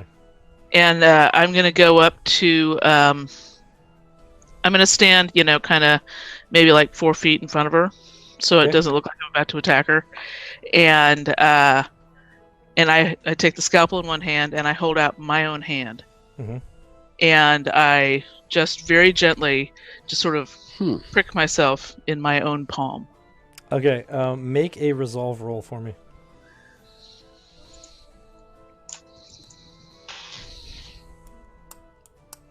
It's exact. So it was 60. So and my resolve is 60. Cool, that's exactly what you need. Okay. You don't really feel anything as you gently prick yourself, but the person across from you, blood comes out of her arm slightly where the fake knife blade would have gone in. Does any blood come out of me? Nope. So damage we This do to is- ourselves hurts them? Correct. This is unholy. Holy crap. Okay, all of my really bad ideas are flooding through my head for a minute. Seriously. Seriously, I'm really tempted to but I'm not willing to experiment. Why don't we burn that altar, see if that gets rid of them? I had a question about fire here, actually, because I have a bunch of cigars, but I apparently don't have a way to light it. I should have a Zippo. I have a lighter. But my character should have a Zippo. He's a cowboy. Shouldn't he have a... But not Or at least- necessarily. Okay. We lose a lot of stuff along the way, right? Yeah. Joseph played the gunslinger at one point in time, and he just chewed on the cigars because he realized he didn't have a way to light them. Okay. Okay, so Pastor, what do you think about this idea we light the altar on fire? You think that'd work? I'm willing to try anything. This Okay. is an infernal place. I only hope to God that fire will do something to these horrible things. Okay, This altar is not natural. so I'm gonna look at you guys, and I'm gonna pull out the bottle of alcohol, and I'm gonna say, unless anybody's got a better idea, and I'm gonna look at Rufus and say, "You want a light for that cigar?" I surely do. Thank you The- kindly, ma'am. The white-faced. Yeah, but I sound like the person across pastor from you- now, so no. I'm sorry, Okay. say Make again, it more Scott? Make it more Clint Eastwood. The white-faced striped person across from you pulls out what appears to be out of their pocket or out of their fake bag, holding what appears to be a fake bottle, as if in air, not actually holding a bottle. Right, mime. and- It's yeah, freaking mime. miming All right. you, yeah. So That's what I'm I'm kind of staring at her, and I'm gonna take. I hand my lighter off to Rufus, Okay, and I'm assuming she does the same thing. correct. And And I the, assume- and the Rufus one will take it. And Where I'm Rufus just gonna is. walk over to the altar. I'm gonna be kind of daring her, okay, you're gonna stop me. You're gonna stop me, and I'm gonna pour about half the alcohol from the bottle, just on the altar, and then I'm gonna step back. She appears to also pour on the altar and then steps back. I'm backing away. I'm actually going to turn around and watch the...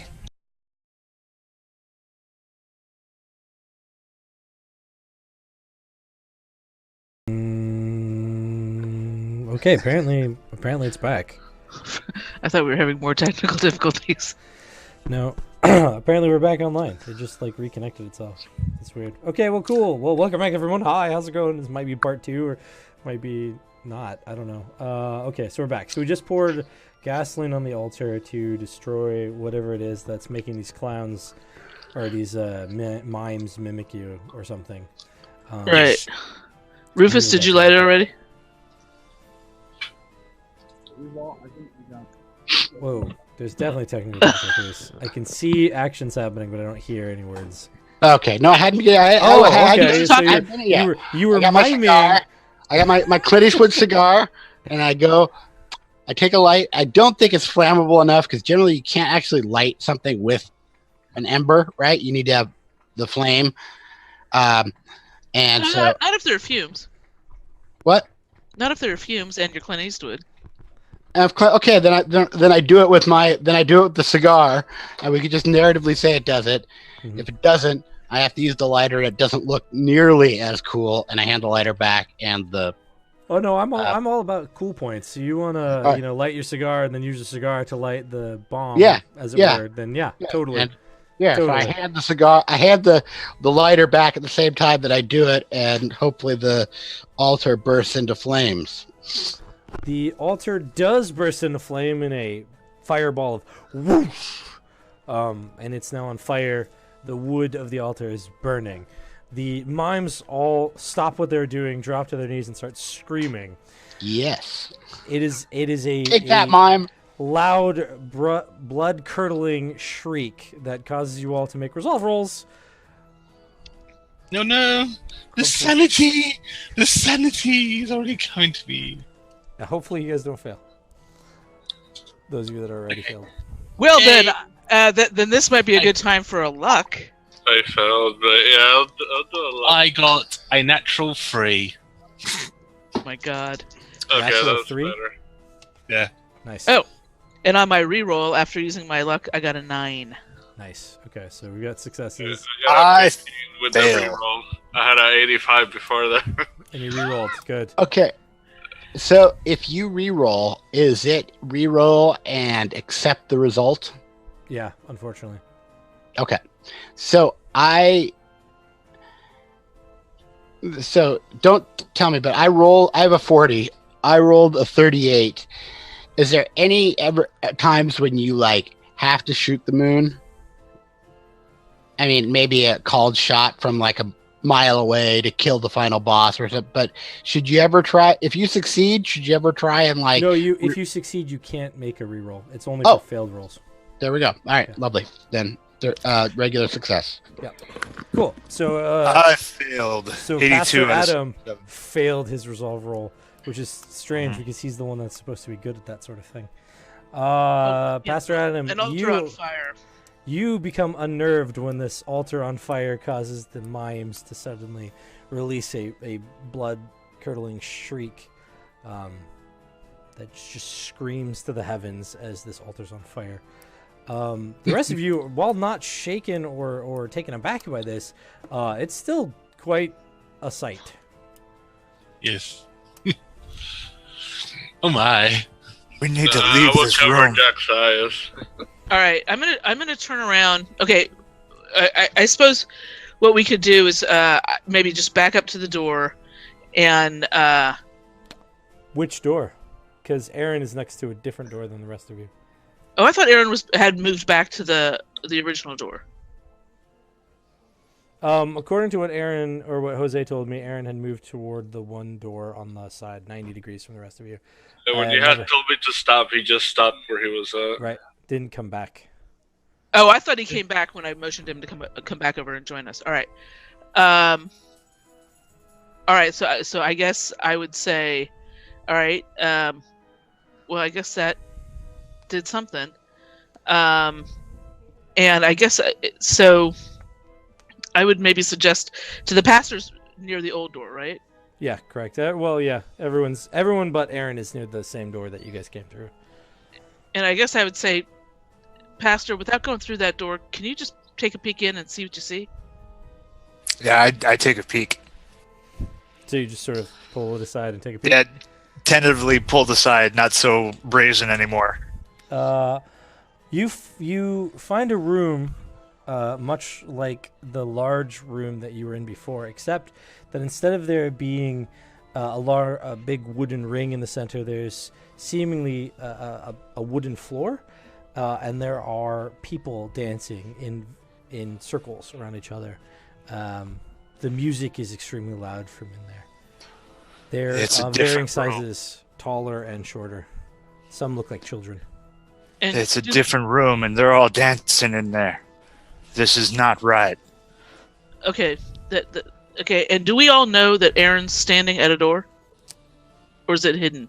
I mean, it's the same flaps. So basically, to let you guys know, for each wall looks exactly the same. So of the sort of squares, each one has that sort of same center passage that you guys. Are Gotcha. going Okay, through. I wasn't tracking that. Yeah. All right. So then I guess I would say, I would say those things are on the ground. I would point at Erin. I'd say same thing. Without walking through that door, poke your head in and see what you see. He would definitely just open it a little and take a peek. On the other side, you see a room with tiled floor. It's like a sort of black and white checkered tiles. In the room are 8 leather chairs that make like 2 on each side. So there's 4 sides, right? And there's 2 per side. And there's a small child-sized person sitting in one of the chairs. They're kicking his feet. I'm gonna walk over to another door. So you're gonna go around the mimes, or gonna go to the other side, directly across from Erin. Well, I'm not afraid of the mimes anymore, so Okay.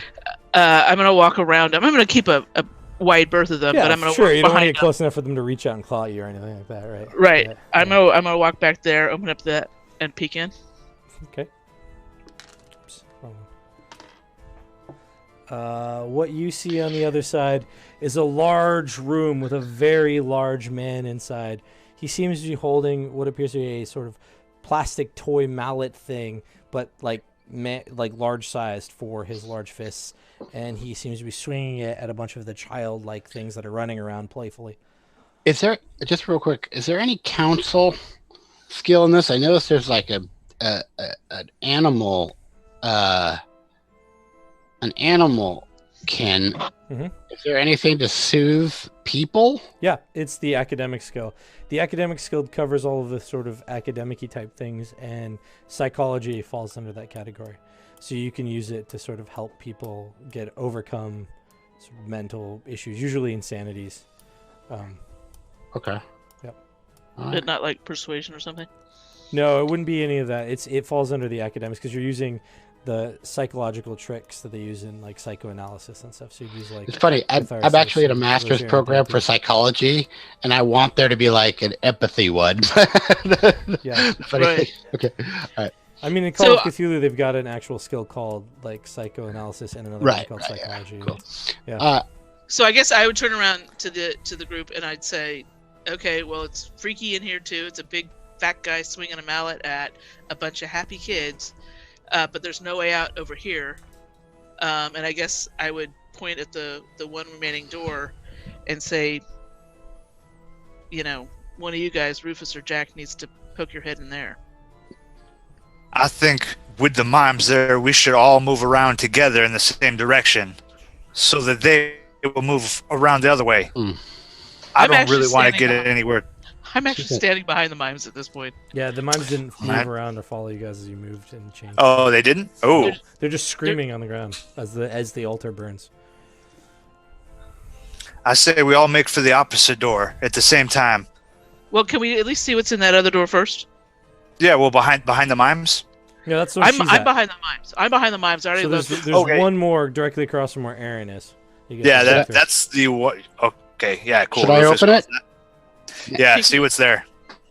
Maggie, should I open it? Yeah. Everyone? Okay. Yeah. Yeah, sure. And so, Pastor, you're doing okay right now. You're shaken, but not Stirred. utterly batty, right? Yeah, I'm just unnerved. I'm not Okay. even up to shaking yet. You good, Pastor? You cool? You cool? All right. So I open the door. I You am see- the stone. You see a Alright. room with as you open it, you see a very large room with a large guy inside. Very large, big guy with a big plastic mallet that's man-sized. He seems to be chasing a bunch of kids around as he's swinging the mallet. So the same Maggie? thing I saw. Shit. I described this to Maggie and going, Maggie, did you see blah, blah, Yeah. blah, blah, blah? And you say yes, Yeah. I assume, right? Yeah. That's what I'm looking at right over here.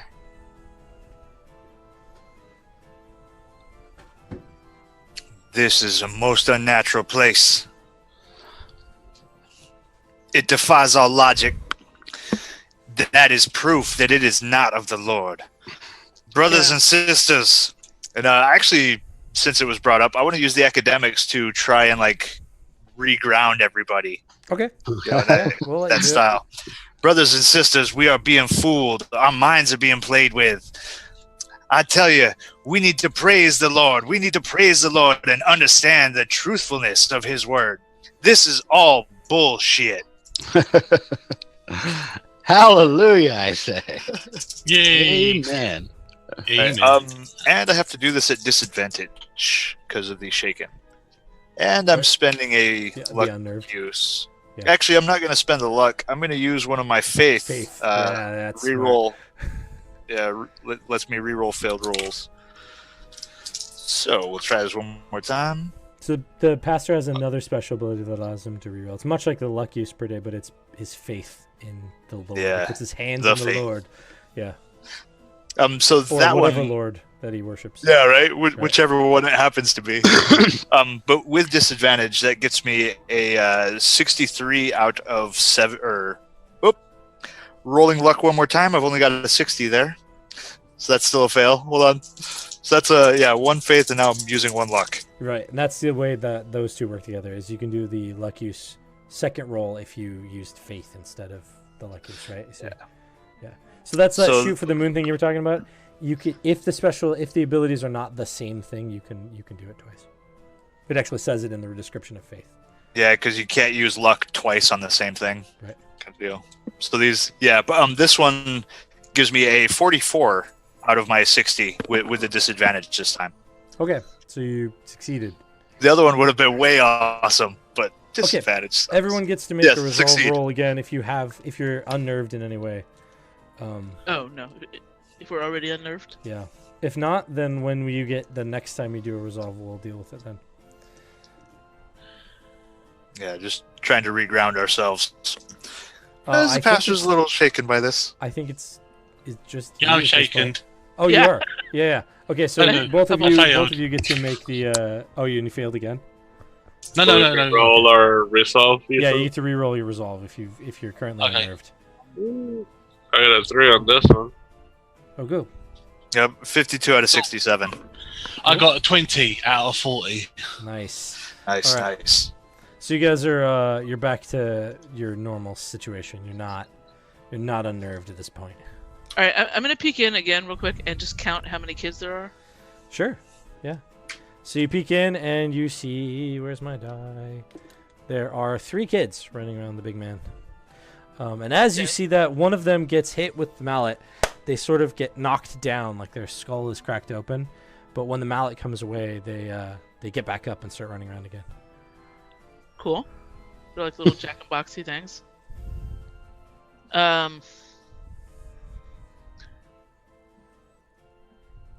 We can't just stay at one place. We No, have I to know. make a decision and move. Well, there's every room changes, right? So we got to find. We either keep going deeper in to whatever this is.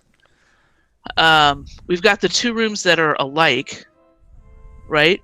Mm-hmm. Rufus, poke your head in there. Are there 3 kids in there? What do I see, GM? 3 kids. So maybe you and I are looking at the same room. So I'm going to walk across. I'm going to go in my room. Or actually, if I walk through the door, or if I'm standing at the door, can I look across and see that there's another door in that Yeah. other room? Yeah. When you look Should across, we- you see the same sort of setup. There's the curtain walls with doors on them. Should we both walk in and turn around to see what we see? To see if we're separate? Because then if the room changes, we're screwed. Because every time we walk through a door, if we walk back, it's a brand new room. It's never the same room again, right? And this is the only time that I think we're looking at the same room. God, not like it makes any difference. So then if I walk through, I can figure out that we're in the same room. Oh wait, I'll hold the door open for you. what if I stood at my room, at my door, right? Get the heck out of the way, Rufus, and try and fire an arrow through, and see if Okay. it comes through. That's certainly something you could try. All right, I'm gonna try that because stuff. Yeah, I'll move over there and hold the curtain open for her arrow to go through. Okay, Yeah. so And I'm out of the way of your arrow if it comes through some sort of, right? I'm not standing in the way of your arrow if it travels through a dimension that is mirrored, right? right. However that works, GM, right? Do you know what I'm saying? You're hoping. You're hoping. Okay, I'm hoping. She's Well, not. I mean, she's you not just- targeting you. So, in theory, Other left! Other left! Okay, okay, so that was just a regular success. Okay, roll a dodge for me, Pastor Adam. Oh crap! He's standing right next to me. Not the worst shot. Oop. I lost my dodge. Gosh, I know it's right in front of me. How the heck do I not see where the heck this is? It's under the right next to the shield. It's the first one on the list of. Oh gosh, yeah. I don't know how I missed that. I like went blind for a moment. Is someone hurt in the reverend or something? No. No? Just no. It wasn't me. So that is a 42. Yay! Out of 50. Cool, you succeeded. The arrow, when you fire it, goes across the room through the other flap, and as it does, an arrow comes flying from directly across from you guys into the room you're in, and almost hits the pastor as he dodges it. So it came out the Behind door you. that Rufus is at. No, directly behind you. Directly across. Did Who's Rufus? Did standing you at see that an door? arrow go through? Oh, there's no one at that door anymore. Yeah, because Pastor Adam was at that door. Yeah, because I was. That's the room I had just looked in. Oh crap! So it's not the same room. Yeah. I think normally the players know stuff that the characters does not, but I think Rufus may know more about this than Enoch me does right now. So that's all. Okay. So this room. Okay, wait. So we're in the room that we've lit on fire. The room that I just fired an arrow into. It goes into the room with the dancing wooden floor, which comes back out here. So yeah, so it crossed the room and went to the other side like you intended it to, when you Mhm. fired it into the room, right? But when it went through the flap on the other side, it came out behind you from the room that had the dancing wooden floor with the dancing. Yeah, like as if the room that that you shot into, as if the door on the opposite side there was the door behind us. Mm-hmm. Like it loop thing. So it's more Well, like first a of loop. all, I'm picking up my arrow. Oh yeah, it's more like a loop than a mirror. Correct? Is that what? Right? Kind of, yeah. It's all rooms lead to this center, so this is the center. Yeah, I think we've got to go in here if we're looking at this room from multiple sides. No, I think we're in the center. Maybe. Are we not in the center? I don't know. Crap. I thought I had this. Should have just stayed and killed all the frickin' clowns. Jack, do you know what's going on? Sometimes kids have that kid logic that breaks. You know how adults think too much? Why And don't we kids try sometimes can see more clearly? shooting Well- another arrow through the other room and check her floor? I think that we are all in a dream, and we are all dreaming this.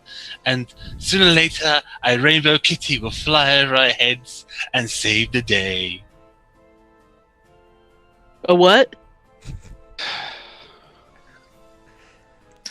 I don't think there's going to be any rainbows helping us today. The Lord helps them what helps themselves. I say we go handle some business. Alright, I load up an arrow. You load up an arrow? Where do you shoot it? I go shoot out the clown with the big giant hammer. You're gonna shoot it at the clown? Yeah. Okay. Are you going in the room, or are you just standing at the door? Now I'm going to shoot the clown twice with my special ability, which is rapid shot. Random, But the question was, are you going room? into the room, or are you going to stand outside and shoot through the No, flap? I'm going to stand. I can stand where I am and just shoot him twice. Okay, so through the flap. Yeah. Okay. So go ahead and roll your attack. Okay, I'm just telling you right now, I'm getting my ass on the ground. I'm lying down right now. All right. So I get to make 2 attacks. Woohoo! All right. I got a 60 out of 90 for my first one. All right. Okay. And for my second one, I got a nat 1. Yay! Whoa! A nat 1. Okay, well that's awesome. I don't know what that does, but there you go. Critical success, right? What's up? That's the critical success. That's a critical success. That is correct. Oh yeah, that's So big there's mojo. There's no way that he could dodge it, and something incredibly cool happens at the same time. So, Jack, why don't you go ahead and roll for me a d10 and tell me what the number is? And that 1d10. Yeah, just a 1d10. All right. Awesome. I got a 6. Cool. A 6. Okay, so when your shenanigans. When your arrow hits the target, both arrows hit, but that one that you did really well, it seems to go straight toward the target, hits the target, and despite his large size, the arrow itself passes cleanly through him and hits one of the children behind him. It buries into its neck and it goes down. But he takes damage, and so does the thing. Why don't you go ahead and roll damage for me? Okay. So do I roll 2d4 twice? 2d4 twice. Yep, because both hits hit. Alright. So Did they total both pass through the guy? No, just the one. The other one solidly struck him in his. Alright. fluffiness. So I did a total of 10 damage. Okay. And then roll a 2d4 one more time. Oh, that is Oh, no, what sorry, I mean. do- I rolled. No, do 1d6. I'm sorry, 1d6 now for the damage to the Okay. kid. Oh dear. And I do 3 points of damage to the kid. Okay. Cool. Excuse me. So the kid gets back up. The guy has an arrow stuck in him. It's in his fluffiness. He's taken some damage. 10 points. All right. The room you're in has the screaming mimes. They stand up and begin moving towards you guys. The large man in the room that just got hit with arrows turns and looks towards you and goes, "Welcome to the games!" What do you guys want to do? I think we've been in the damn games. I think we are the games. You know what? I say we go to the door Erin was at, because that was 8 leather chairs, a tiled floor, and 1 kid. Yeah, we got burning mimes standing up and looking at us too. Okay, they're not on fire, are they? Oh, they're burning. Didn't you just say they were on fire? No. No? The Okay. ones Oh, that in are the on burning fire. room. In the Yeah. burning room. In the burning altar. The burning altar room, right? Yeah. Yeah. So I would just say, I would just kind of pull, say, Jack, come on, get away from there. I mean, And I'd say, Erin, look in that room again. Does it look the same? Oh, I would definitely take a look again and see. Looks the same. Yeah, it's the same. Talking about that, is the thing still on fire? The altar?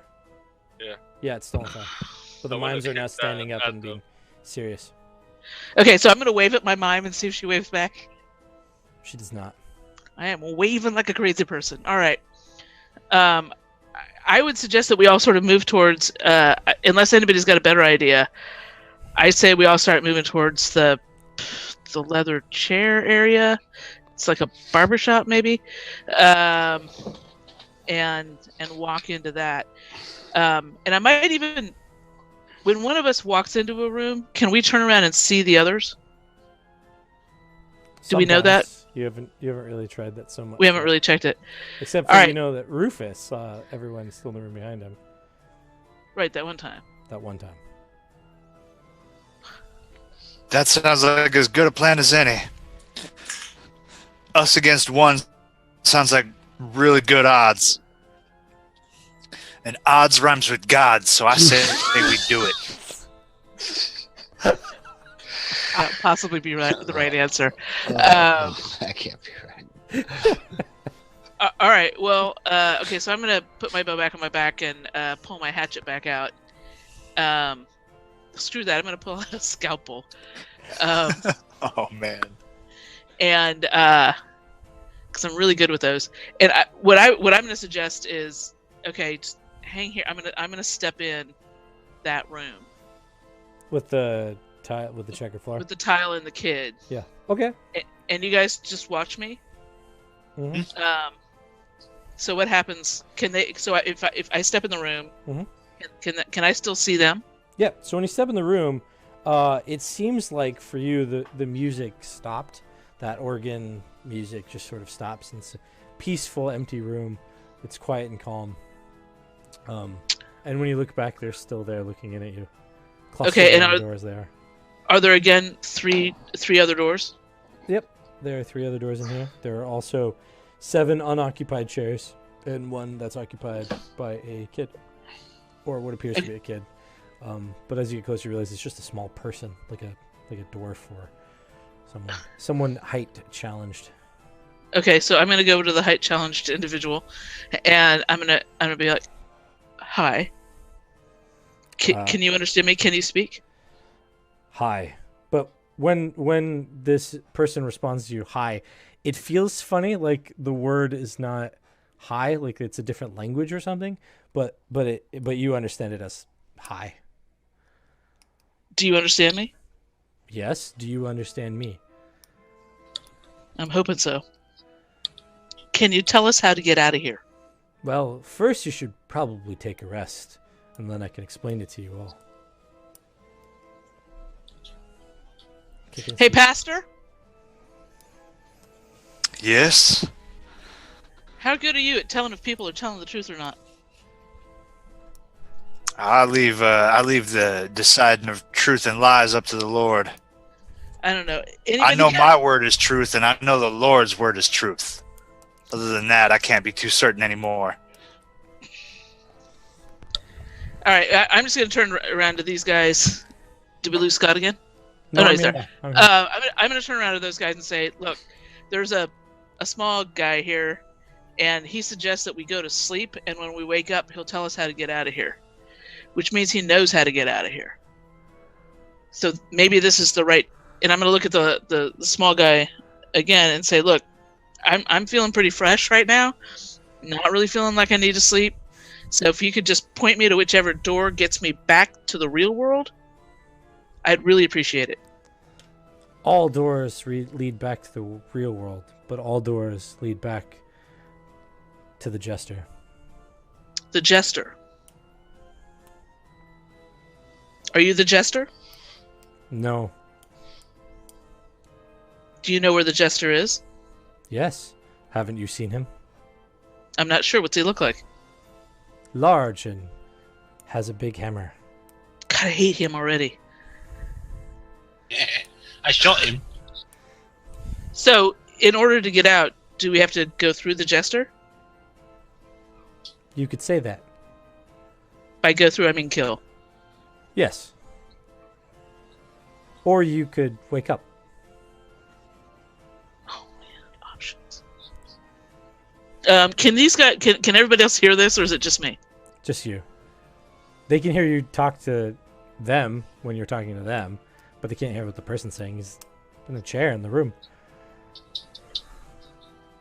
Sorry, we can hear this, right?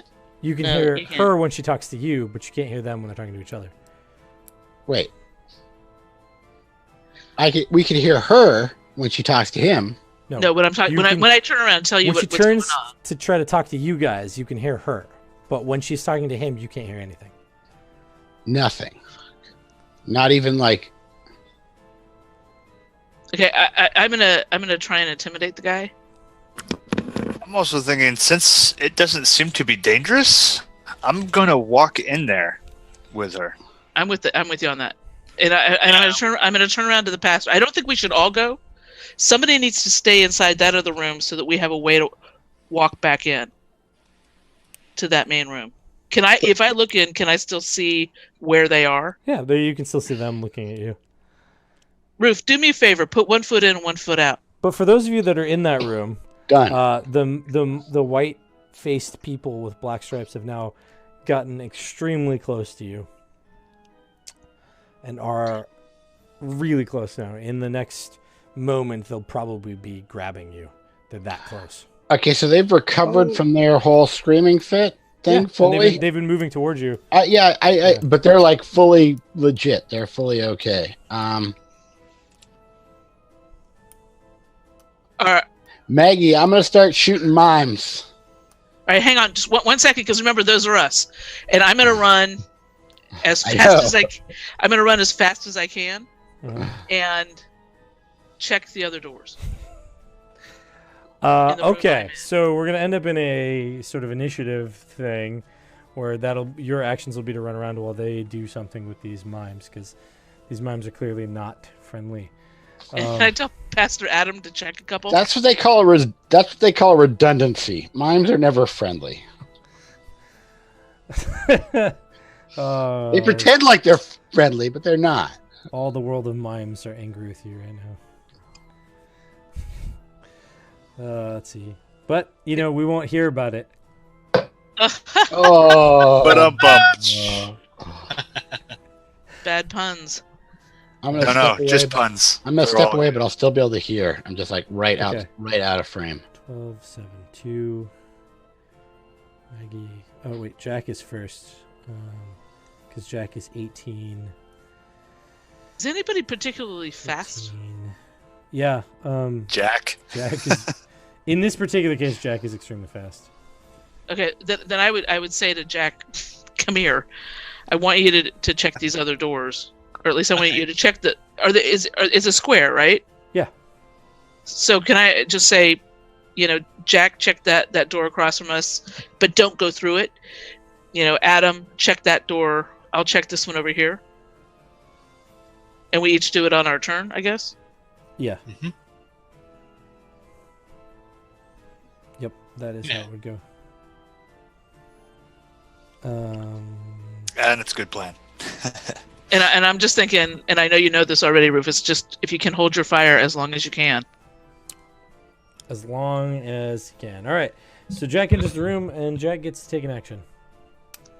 All right, I just walk away, wrong away from one of my from the clones, and go to check one of the, just go to a curtain like she said, and just open it up. Okay.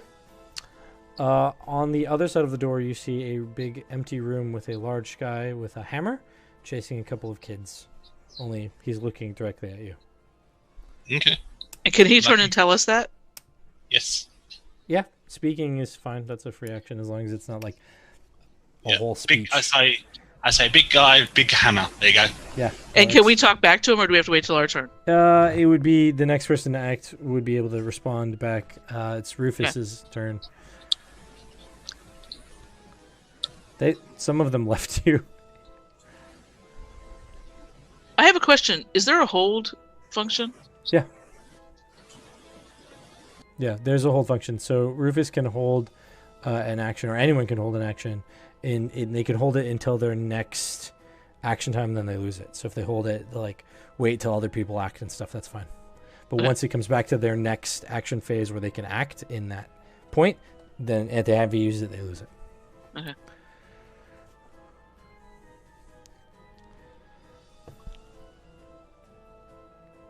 I think we can't hear you. you're muted, Rufus. I want to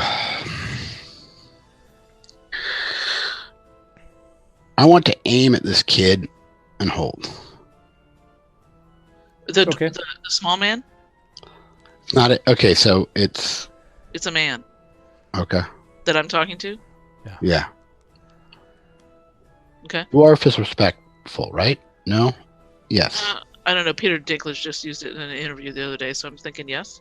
I think it is. I think that is a respectful or little person, whichever is most respectful for anybody watching out there. Right. I know it's not respectful. I'm not going to mention it. Right. So I'd like to aim at him and hold. And you're not going to concern yourself with the mimes in the room? Okay, they're right on me, right? Basically, in the next action, they're going to move toward you and close the distance between you and them. All right, I'm going to aim at my mime and hold. Okay, I would like to hold until. Is it possible to hold until my mime makes contact with me? Correct. Yeah, that's totally fine. Yep. This is a one-shot, people. I'm just telling you right now. Right. I run away from my one, so Yep. you know. Yep. Erin, you're the next act. What do you do? I'm gonna take out the bow that I found earlier, and I'm gonna use it as a prop, so that way when one of them gets near me, I can push him away with it. Okay. So you're gonna hold your action, or you're gonna push. You're gonna hold it and then push when they get close, right? Yeah. Yeah. Okay. Maggie, it's your action. What do you do? Okay, so I'd like to do two things. One is I'd like to ask Jack if the big man has an arrow sticking out of him. Mhm. And then, depending on the answer, I'd like to check my door. Okay, so you're gonna run over and try to check your door. Yeah. Or at least, yep. Right. Okay. When you do, you see a big man in a room. He's quite large. He has a large hammer. He has kids around him. He's looking right at you. Does he have an arrow in him? He does. All right, I'm going to say... Can I say something else now? Or is that the end of my action? Yeah, we'll let you say something else. It's fine. You're not pushing it too much. Well, I would just say... I would actually tell everybody, get in here. Okay, that's fine. That's fine. Reasonable thing to say. Okay, it is now Pastor Adam's turn. All right, yeah, after hearing "Get in here," Adam, I'm gonna go rushing into that room. Okay. I'm assuming we're going into the jester, the big man. So you're going into the room with the small person and the checkered floor. Yeah. Okay. Or well, I was standing just inside that room already. Oh, okay. So you're going toward the door that she's going out. Yeah, because Maggie had just said, "Get in here." I'm assuming it's towards the big man. Oh, I just meant everybody come into the room with the with the dwarf in it. Okay. Yeah. Then get out of the room with the flaming usses. Yeah. Yeah. Yeah. Then I'm just there. Then I'm going to use command action since I'm already in that room. Sure. And I'm going to let's see who would be the slowest. Rufus is about to have a turn. Sorry, I'm metagaming, looking at the initiative orders. So I'm going to actually use command action for Erin. Erin, get in here! So let me roll my command skills, see if I actually get to give you that action right now. Wait, yes. 54 out of 70. So I succeed on command. Wait, I am thinking about that the right way, right, Scott? No, the command skill gives him a benefit per your degree of success. That's right. I think I was thinking of someone's special ability. Yeah. There is a special ability where you grant somebody an action. That's not this. Never mind. Priest one, but that is not what you're doing. That's not one that I have. No. Yeah, no. I totally went the wrong direction with that ability thought. Right. No, I'm just gonna yell. I'm just gonna yell. Also, get in here, and that is actually just going to be my action. I guess stand guard for any potential mimes coming in. Got it. So I guess defensive. Okay. That's it. All right. Okay. So then the next thing's the mimes. Mimes start closing in toward you. Rufus, we'll start with you. Your mime comes into you to try to grab you. And Jack's mime is also trying to grab you. What do you want to do? You held an action until this moment. What does it take to get a second action?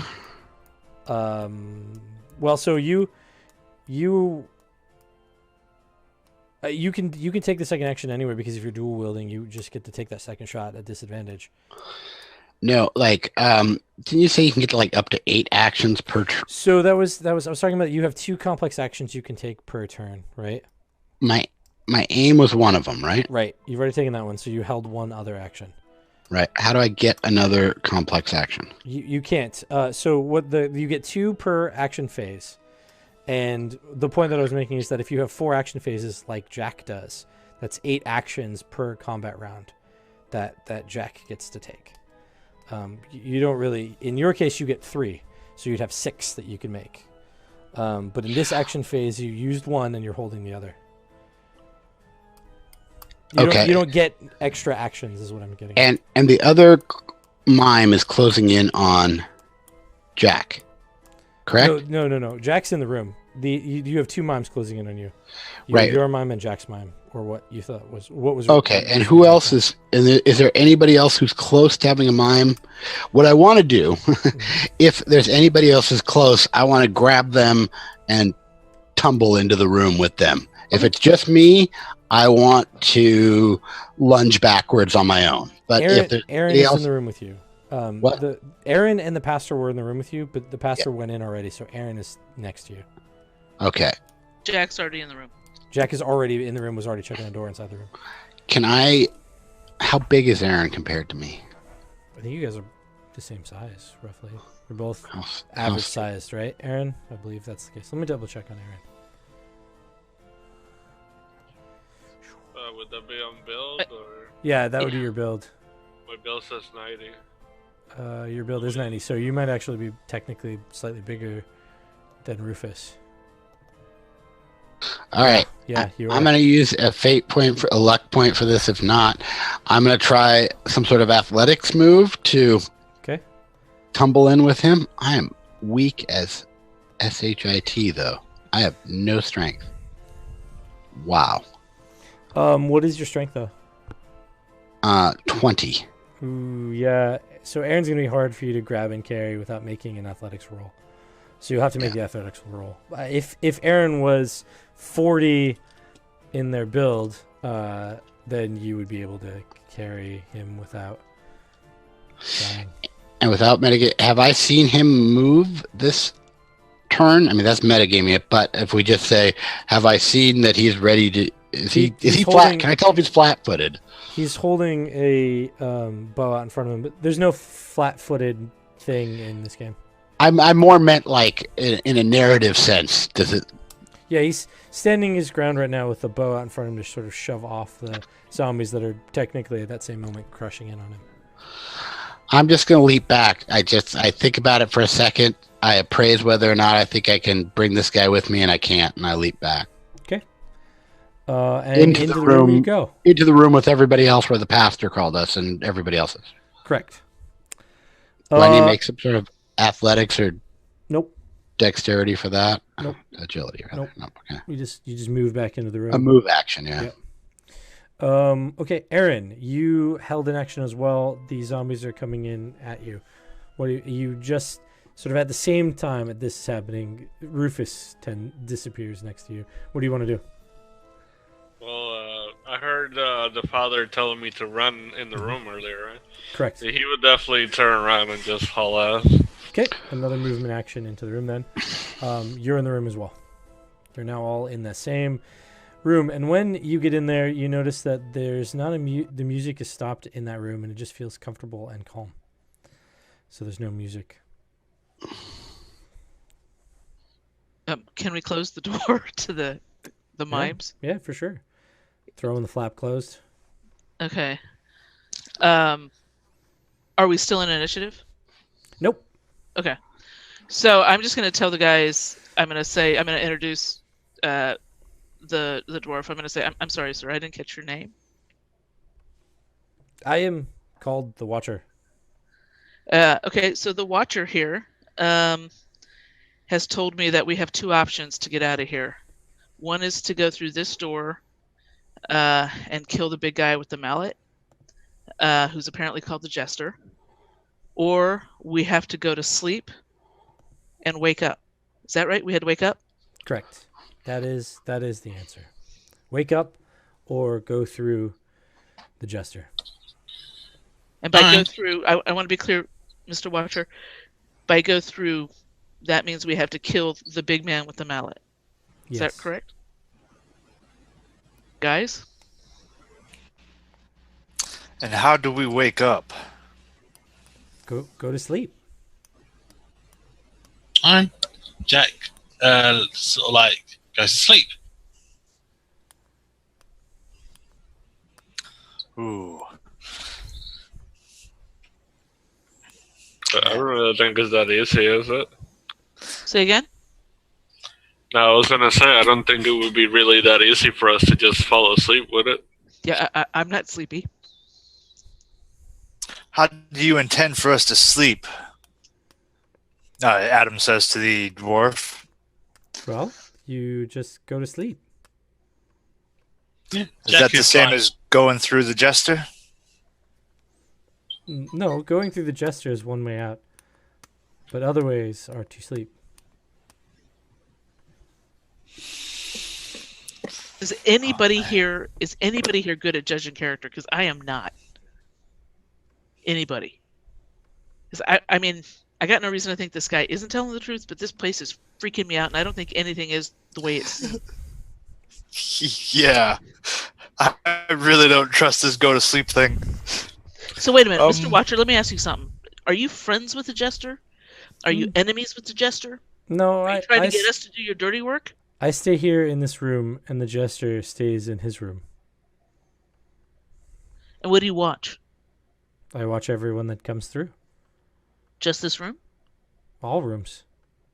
You can see into all the rooms. Sit. Watch. Oh, crap. All right. I'm sitting down. What happens if you guys get in the same room? We've never been in the same room. Maybe we, I was gonna say maybe we should grab his ass and toss him in Yeah. there, but Yeah. Okay. I'm liking this. gonna take the Watcher's In challenge, though, character. I'm and- liking this. and I'm gonna sit down. Okay. I'm gonna sit down in the chair right next to the Watcher, and I'm staring right at him. Is How do anyone, you- is anyone else sitting down? How do you feel now that you're sitting down, Maggie? I don't know. Jack is like, yeah, trying to get some sleep. He's tired.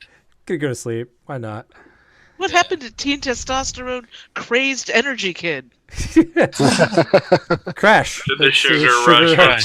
Crash. I'll try sitting as well. Okay. And so Rufus and Erin are not going to sit. I'm watching them for just a second to see if do they look like they're getting sleepy? So okay. So we'll go to the sitters.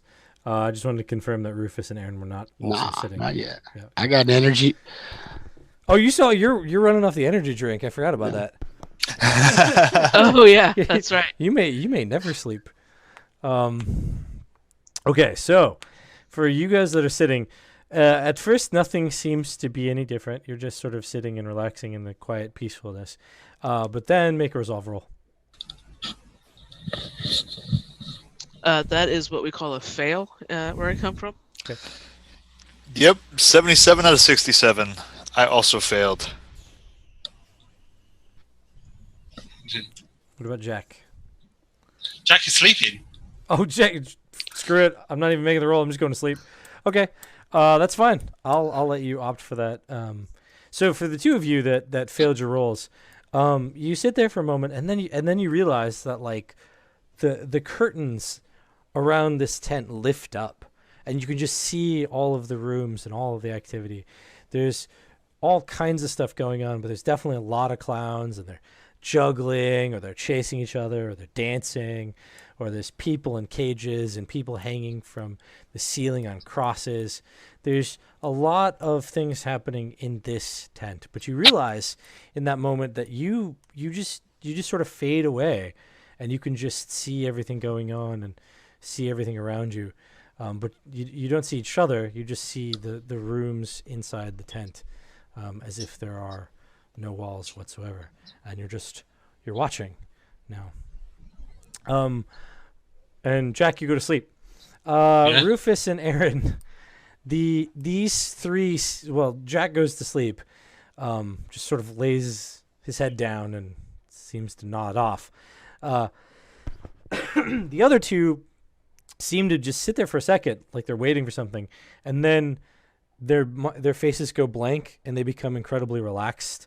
Their eyes kind of glaze over and they seem to be drifting off somewhere. Is the Watcher still awake?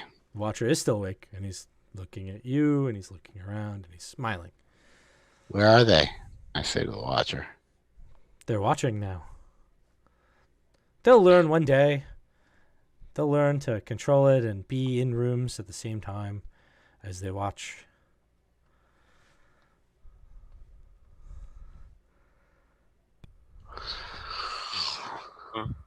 I don't like the sound of this. We need to wake them. Erin? Yeah, he would try to like slap the pastor and let him in his face, try to wake him up. Yeah. Okay. As you slap the pastor, nothing seems to happen. So the only two people who are experiencing this are Maggie and the pastor, right? Right. Maggie and the pastor are currently watching the things in the tent, and they can see kind of detachedly as Erin and Rufus approach them, and Erin tries to shake and slap someone. Can't quite remember who that was, but there was someone you knew that once was there. Cool. Well, I mean, I didn't trust this guy to begin with, so I'm gonna turn around, I'm gonna grab my sleeping bag, and I'm gonna fucking stuff him in. That's what I wanted to do. I wanted to stuff him in the sleeping bag. I like that. That was seriously. That's what I was gonna do with the. So he would look at Rufus, see if Rufus would give him a hand, but he's gonna drag this little bastard in their room and toss him in the middle of it. Okay. Wait, who are you putting in the sleeping bag? I was gonna put the Watcher in the sleeping bag. Yeah, the Watcher. Yeah, good. You're both on you guys are on the same page. You're gonna throw the Watcher in the sleeping bag. Okay. So you drag the Watcher across the room. He starts fighting, kicking. Go ahead and roll a strength roll for me. Just out of spectator curiosity, can we see this? Yeah, you can see that. You can see them doing something with some guy. You don't remember who that was. Popcorn. I rolled a 4. Didn't we have popcorn before? God, I wish I had You rolled popcorn. a what? A 4. Oh wow, yeah, he's not gonna be able to pose that. Okay, so you drag the little person into the room, or into the edge, and then you just sort of hurl him into the room where the big man is, right? Is that correct? That's the plan, and look in the room and see what happens. Okay. And I'm still there. Did me and Erin have eye contact? Yeah. Or yeah. All right. So you guys say something to each other. Anything that you want to say to each other. Any last words? What's happening in there, Erin? All right, Jack. You wake up in the gift shop. You've been sleeping for a really long time. The sun has come up. And it seems to be kind of the way into the day, a little bit. It's a little past like the start of morning, so it's a little bit farther into the not quite noon, but maybe like 10ish or 11ish in the morning. Cool. The others are asleep around you, but Pastor Adam and Maggie seem to be really pale, like there's nothing really going on there anymore. They're ashen, like they've passed on into another life. Okay. Jack, just sparks up a fire again. Making sure they keep nice and warm, and puts blankets on their bodies, to keep them warm. And just make sure that they kept really warm. Because he doesn't know if they're dead or alive, so he just wants to keep them warm, and then he will set up some traps for some for badgers or rabbits around this area, type thing for because he's a hunter. He knows how to hunt for, he knows how to set up little simple traps for rabbits and badgers and things like that. So that's what he will do for food. Okay, yeah, absolutely. So just a set of traps, sort of like kind of live there, sort of thing, for a minute. Yeah. Rufus and Erin. What? Let's see. Rufus, what are you wearing?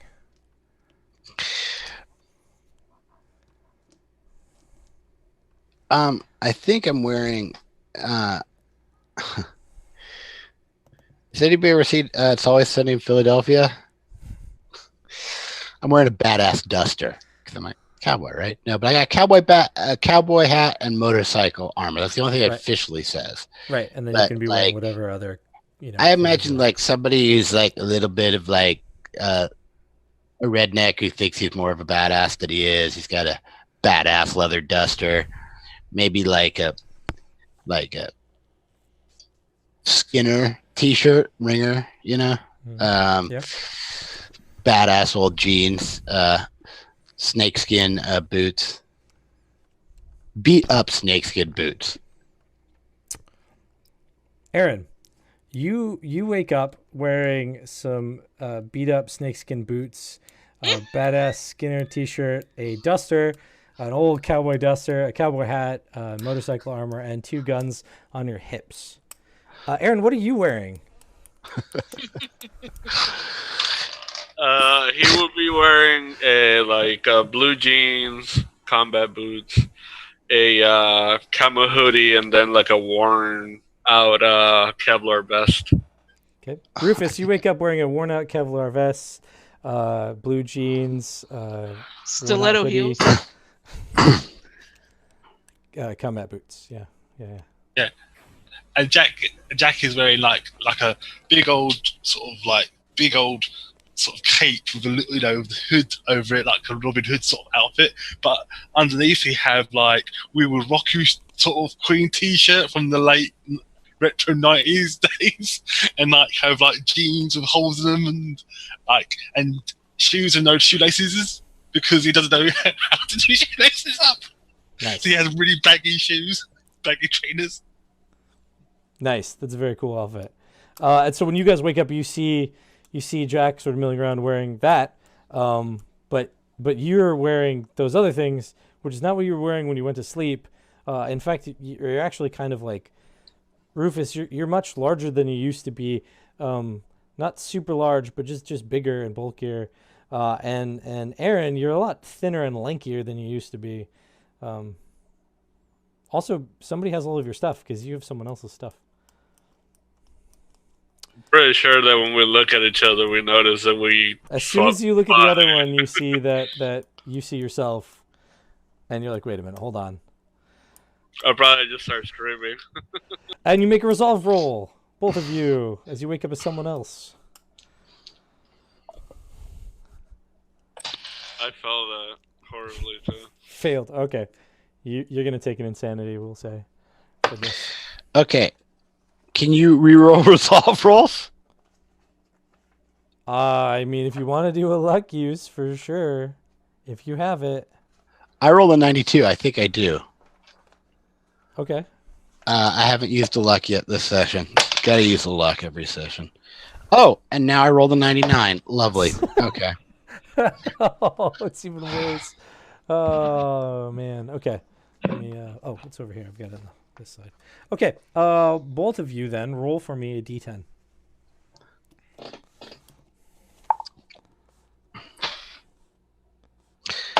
Two. I got a 5. Okay. All right, Rufus, you're afraid to move into open spaces. You have agoraphobia, so basically you're going to be stuck inside this gift shop for a while until you push yourself to the limit to kind of go outside of it. However, unfortunately, your friend Erin Erin, you I don't know how to mix it up. Okay, the character, so Erin, Erin, your character has this this fear of making decisions because clearly your decisions have all been wrong throughout your life, including something like throwing the small person into a sleeping bag and then throwing them into the room with the large man. you're not you know decisions you just shouldn't make them. You're just afraid that would be a bad idea. So we kind of like disintegrated out of the room we were in, like that was the dream. Right, you woke up like when you were like those last words you said to each other, like, "What is going on in there, Erin?" Then you woke up as Erin, essentially. Right. How do ends the adventure. How do Maggie and Pastor Adam look? They look ashen and empty. You're not like a doctor, but they don't seem to be breathing. That's different entirely. If only we had a doctor. You guys woke up different. We didn't wake up. Well, technically, we've just passed on to a new and brighter world, really. We're watching. That was really. Oh. Yep, and that ends the adventure. Well done. All right. I just couldn't resist sitting on the damn chairs to see what was going to happen. I know. I was curious. I was like, we're gonna try sitting in these chairs. At first, I thought it was like musical chairs. When you first walked in, it's like, oh, and the music stops. I was like, oh my god, you better sit down real fast, or something bad's gonna happen. But no, something bad happened from sitting down. I kind of thought it was going to be that you could see things, and then when I failed the resolve, there's a certain sick part of me is like, well, I still have one left, but I want to see what happens. I'm like, Anyway, that was an awesome game. What happened to the little guy? Well, you don't really know. You woke up before you could find out, but you do know that for some reason when you threw the little guy in there, you woke up as someone else. Even though I didn't get to do much, it was an awesome game. I'm gonna go ahead and stop the streaming, and then if we can have a bit of a conversation afterwards, talk about how you guys felt about it. So, thanks for gaming, guys, and thanks for anyone who sees this. Supposing it happens, it might be 2 parts. I don't really quite know what's gonna happen here. Cool. Well, I'm gonna say good night myself because it's like 4 o'clock in the morning over here. That's true. Thanks for playing with us. I really, you said you didn't get to do much, but I found your character to be you playing it very refreshing, having that something else besides just a bunch of grim survivors, and I found it to be a big contribution. So thank you so much. Right, and I would point out you're the only one who survived. True. Yeah, you like totally fully survived. Yeah. Everyone else died or went mad. Well, I played it smart. I just didn't wandered away when I needed to. I just didn't look at the things when I needed to. Don't look at it. Run. Go sleep. Go sleep. I thought that was great.